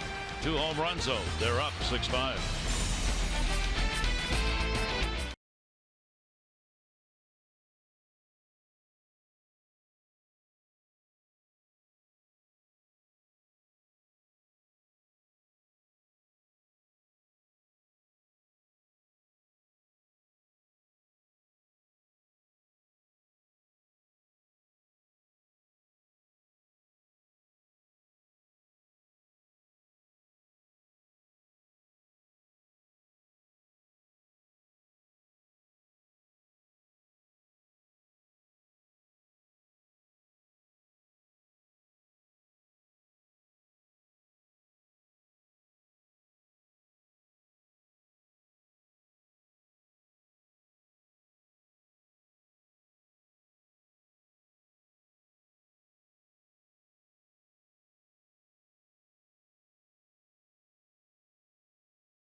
over there can't believe for the third time in his career giving up 2 home runs in an appearance, and the Tigers now on top. Alex Wilson will be the new pitcher. Fastball 51% of the time, 46% of the time breaking ball, and the occasional changeup. Had a very good year for the Tigers last year. He's another one. Been in 12 games, 4.63 ERA, 11 2/3 innings, 11 hits, 9 strikeouts. Opponent's average. Right-handed hitters a little bit higher than lefties at 280 versus 211, and gets a lot of fly balls. Not necessarily a recipe for success sometimes in Camden Yards, but he's another guy who has had his issues over his last 5 outings with a 14.73 ERA. Kind of mirrors most of their bullpen and what we've seen over the last couple weeks from the Tigers. So Upton is going to go to left field. Ghosts will be back in center. Romine's taken over at third base. Iglesias will play at short. Change is made with the pinch hitter Saltalamacchia in that last inning. So now the Orioles got to come back again in this ball game, and that one down the line in left field, curving and just foul. Ryan Flaherty, first at bat in the game, first pitch seen almost. Well, Ryan's a very good first pitch fastball hitter, and he gets one right here, and he was ready, and he drives it down the left field line. You see all that slice that comes off of a left-handed bat when you hit it that way, and it was only about 5 or 6 feet foul, and could have been a home run if it wasn't. Yep. Bottom half of the 8th inning. Wilson. Pitch will be fair. No, hit him in the box. That was a foul ball. Flaherty's at bat will stay alive. Ryan coming on as a defensive replacement. Ooh, see, that one must have clipped the toenail of his pinky toe on his right foot. Didn't look like it got a lot, but it got enough to get him another pitch, and we saw what another pitch can do sometimes when you get that extra chance. J.D. Martinez took advantage of it. Maybe Ryan Flaherty can do the same thing here with an 0-2 count. See what he does with it. Wilson's delivery, and that's going to be up high. Wilson and that outing against the Orioles in the first game, a third of an inning, 3 runs, 3 hits. Tough outing. Now trying to recoup here in the 4th game of the series. 1 ball, 2 strike count on Flaherty. Flaherty will take it, and it misses. Suppold on in relief, went 2 2/3 innings, no runs, 2 hits, a walk, and 4 strikeouts, and he is the pitcher of record for the Detroit Tigers right now. Both of the starters, GAUSMAN, FULMER, are indeed. 2-2 pitch. Good eye and a close one. Down and away, and the count goes full, 3-2. Well, Supple got eased in a little bit by his manager last night, but he got thrown in the fire today, and he's getting a chance to possibly come up with a first big league win. Ryan's worked the count back to 3-2, looking for a good pitch to hit here. Now to go to second base. Kinsler is there, and on the 3-2 ground ball, there's one away here in the bottom half of the 8th inning. Yankees beat the White Sox today 7-5. Betances in relief the win, even though he gave up a run on 3 hits in an inning. Beltran had a 1-for-3 2-run homer. Gardner 3-for-4 with a run scored in the ball game. Gonzalez started for the White Sox, only 4 2/3 innings, gave up 3 runs in that one, walked 5. Yankees somehow, with a lot of injuries and not a lot of depth, finding a way to win some games. Looked like it was going to be ugly for a while. Yeah. They've found a way to fight through it a little bit. They got a hole to get out of, but they're winning some games. Nolan Reimold. Reimold has struck out twice and singled.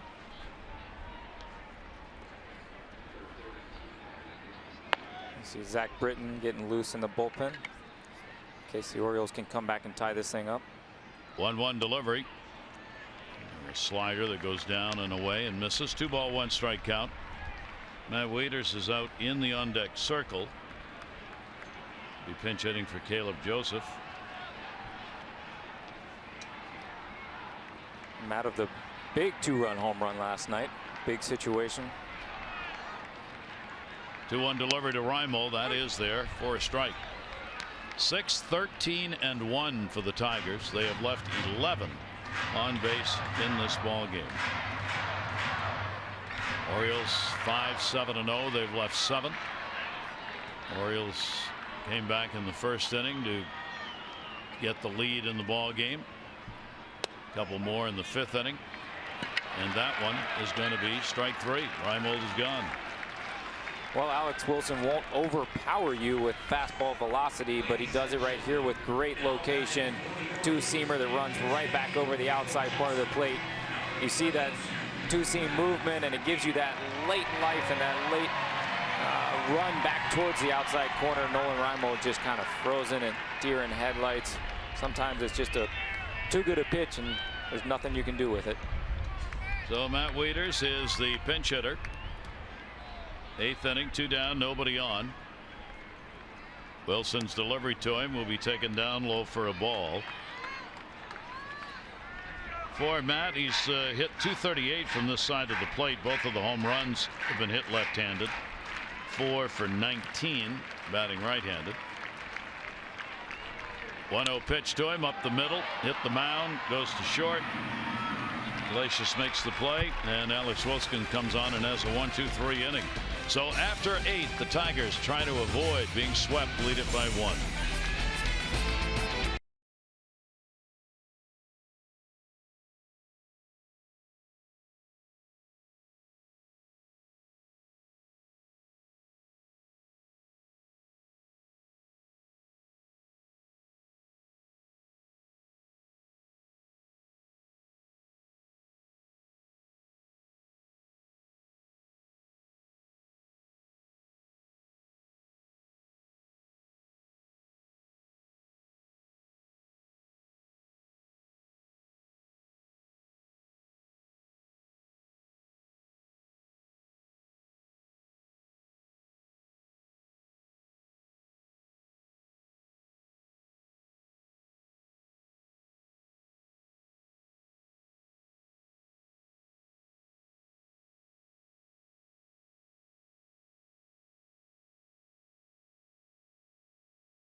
Baseball on MASN is brought to you by Southwest. Transparency, low fares, nothing to hide. And by Royal Farms. ATMs are surcharge free. Get your cash for nothing. Bank or credit card fees may still apply. With Brian Roberts, I'm Gary Thorne. The Orioles find themselves trailing as we go to the 9th inning by a score of 6-5. Matt Wieters, after pinch hitting, stays on and will do the catching. Dylan Bundy, who came on to get the final out in the 8th, will also remain on the mound.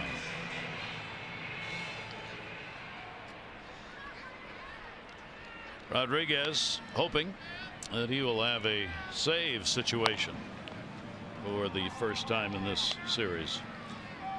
Yeah, when you're playing the way the Tigers have, he hasn't had a whole lot of opportunities. No. A breaking ball and a good one. So Upton leaned back and it broke in. Double single walk, and he is struck out. Moya and then McCann will be due up for the Tigers. Dylan Bundy shift on in the infield behind him. Ball hit the other way and foul. Oh, 2-strike count. Dylan throwing the ball extremely well so far. First pitch breaking ball, and then 94-mile-an-hour fastball in the outside corner. Opens up kind of whatever he wants to do here with an 0-2 count. chopped that one. Manny Machado makes the play. Good speed still by Upton. One away, ninth inning. Visit MASSonSports.com/CareFirst to vote for today's Care First Fearless Player of the Game. Live fearless with a name trusted for over 75 years. Care First, Blue Cross Blue Shield. Adam Jones, 2-hit day, RBI. Machado's had the home run to put the Orioles up for a moment. Iglesias will get his first at bat. Coming on to play shortstop. Hitting in Moya's spot. Moya had a really good day. Single, double, triple. 1-0 pitch. Good lively fastball right there from Dylan Bundy.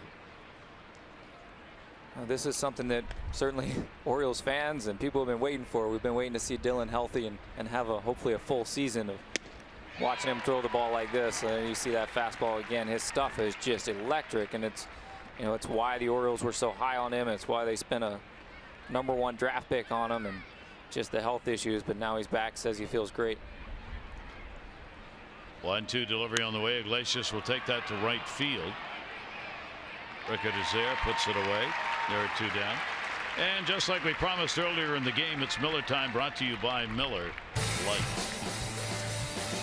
Defensive play. Oh man, man on second base. Jonathan Scope hits it bullet to third.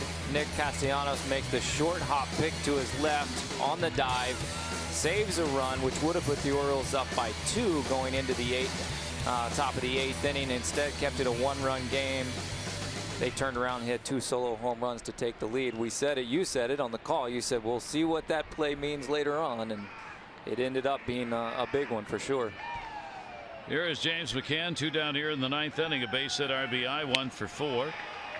Orioles are going to have the top of the order coming up when we get to the bottom half of the 9th inning. Dylan Bundy's got 2 outs here. McCann, RBI drove in Upton in the 5th inning. Breaking ball again. Well, you can tell what a good one that is by these hitters who are backing away. There's been some strange eyes being glared out at Dylan after a couple of these. It's the velocity difference too is just enormous. Oh. Then you bring the heat, swung on and missed. Wieters will block the line and put the tag on to get the out. Good job by Dylan Bundy. He retires the side in order. So as we once said, buckle your seatbelt, sports fans. We're going to the bottom of the 9th inning. Tigers 6, Orioles 5.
Stay tuned for O's Extra Postgame. Tigers rally for 2, putting pressure on the Orioles now for the bottom of the 9th. Oh, they did. Top of the 8th inning, 2 home runs give the Detroit Tigers a 1-run lead. Coming up in the bottom of the 9th inning, we have the top of the order up. Let's see what happens.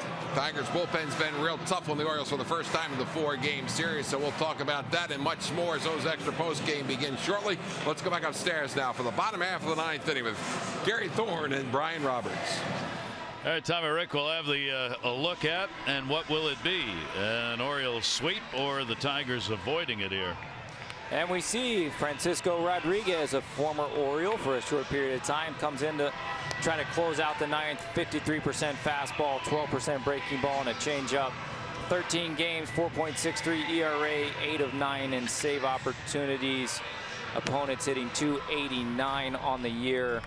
Francisco is actually the active leader in saves with 394. He's just had a phenomenal career. Definitely a different pitcher than we saw, you know, 5 or 6 years ago, 7 years ago, when he was a high velocity, hard breaking ball guy.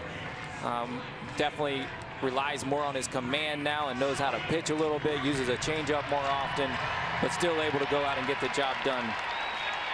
Well, let's see what the Orioles can do against him near in the bottom half of the 9th inning. Orioles down by 1. Rodriguez against Joey Rickard, who will take the pitch for a strike. Machado and then Jones will be due up. Rodriguez has not been in the ball game since the 10th. Got a save against the Nationals. 0-1 delivery, right-hander.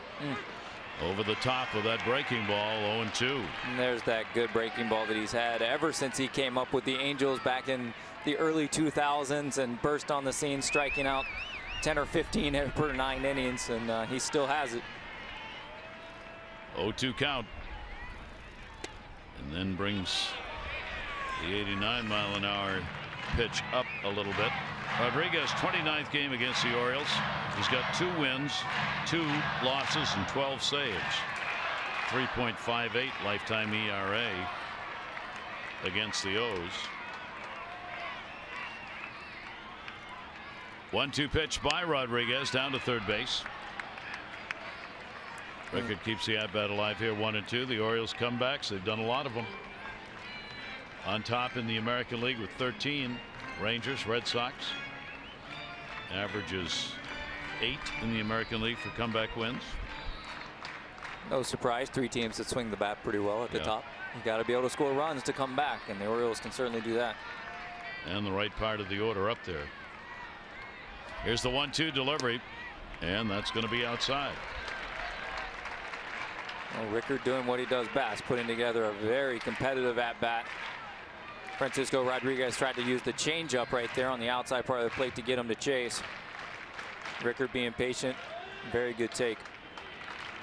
2 balls, 2 strikes. 34-year-old, 2-2 delivery. Popped him up, overhead and back.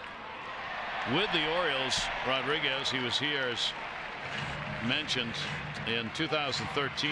He pitched in 23 games in relief, had a 2-1 record. He only worked 22 innings. That was the year he was with both Milwaukee and the Orioles, and then went back to Milwaukee the next year. Yeah, he had thrown the ball real well when we traded for him. He came over and got off to a bad start and just never could really recover here. 2-2 delivery, and he got him. Inside corner, 77-mile-an-hour pitch with a wrinkle. Well, that's the changeup that he has developed later on in his career as he lost velocity. This has become such a crucial pitch to him. He uses it to right-handers and left-handers. You see Rickard just kind of frozen, catches the top portion of the zone on the inside part of the plate. Francisco Rodriguez has shown it for years that he knows how to get people out in the 9th inning, and it may have changed in the way he's done it, but he still gets it done. Manny Machado. Machado 0 for 1 off Rodriguez. Has had a home run today, his 11th in the 5th inning. And will take the pitch down low. See Manny in 7th inning or later when you're facing usually some of the best arms in baseball. 333 with a homer and 5 RBIs. It's impressive in the late innings of the game. 1-0 count. Wind still blowing out towards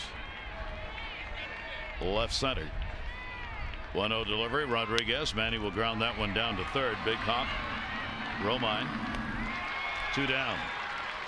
So the Orioles only 1 out to work with as the Tigers seek to avoid being swept in this 4-game set. Tigers trying to end a 4-game losing streak and win just their 2nd game of their last 13. The Orioles at stake here. A 7-game win streak could be ended, but we're not done. Adam Jones coming up He's had a double, single, a walk, and he has struck out 0 for 4, lifetime off Rodriguez. Showalter up on top in that familiar position on the rail. Adam will take the pitch again at 84, away for a ball. A lot of movement goes on with Rodriguez on the mound. Just the body's always kind of moving all over the place all the time. There are a lot of elbows and knees flying out you too when you're in the batter's box. That's for sure. It's he's not a huge guy, but he pitches bigger than he is because that high leg kick. It seems like he's bigger than he is.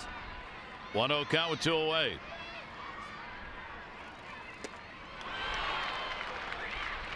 Gives you that big motion and an 83-mile-an-hour pitch. Well, one of the biggest factors in pitching is deception, and he is one of the masters of deception, of making you feel like 97's coming out, and then you get an 83-mile-an-hour changeup, and it's tough to make that adjustment in such a short period of time that you have as a hitter, in that 4/10 or so of a second that you have to figure out what's coming at you. Here's the 1-1 delivery to Adam, and that's going to miss inside. A 2-ball, 1-strike count. We're in the bottom of the 9th. Orioles trailing here by 1. Suppold came on in relief, could be the winning pitcher. O'Day could take the loss in the ball game. Well, this one right down to the final out against the Tigers. 2-1 delivery. Even slower. Here's you see this big breaking ball from Francisco. That's one of those that your eyes lights up. You see it, but you don't realize that the velocity has backed it off some, down to 76 miles an hour. Jonesy out in front of that one, down to their last strike. The Orioles right here, but Adam being their hottest hitter, this is the guy that you still want up there. Here's the 2-2 delivery. Adam on a chopper that'll go foul. Keeps the at bat alive at 2-2. And more good location from Francisco Rodriguez right there with the fastball down and away on the black after the slow breaking ball. Jonesy did a great job just to get a piece to keep himself alive and keep the Orioles in this game. Maybe try to at least get a base runner on and get Chris Davis up there with the opportunity to either tie or give him the lead. Orioles have won this series regardless, of course. They're 8-3-1 in series, 6-0-1 at home. 2-ball, 2-strike count. Rodriguez again to Adam, and a ground ball to short. Iglesias up. And the Tigers win this ball game in a comeback. So Suppold, who came on, gets his first major league win. Darren O'Day will take the first loss of the year as he goes 2-1. Rodriguez will get the save, and the Orioles' 7-game win streak is ended, and the Tigers are not swept. We hope you'll join us again on Tuesday. The Birds will welcome Seattle to town. Ubaldo Jimenez will take the mound against Wade Miley in that one. Our coverage on MASN 2, 6:30 O's Extra, presented by Southwest, followed by our game coverage at 7. This has been a MASN presentation. Great to have been with Brian Roberts today. A delight to work with him here in the booth. Hope you have a great Sunday night. For Brian and all of our crew here at Camden Yards, I'm Gary Thorne. The Tigers win it by a score of 6-5. Stand by. Recap coming up. Tom and Rick. Adieu.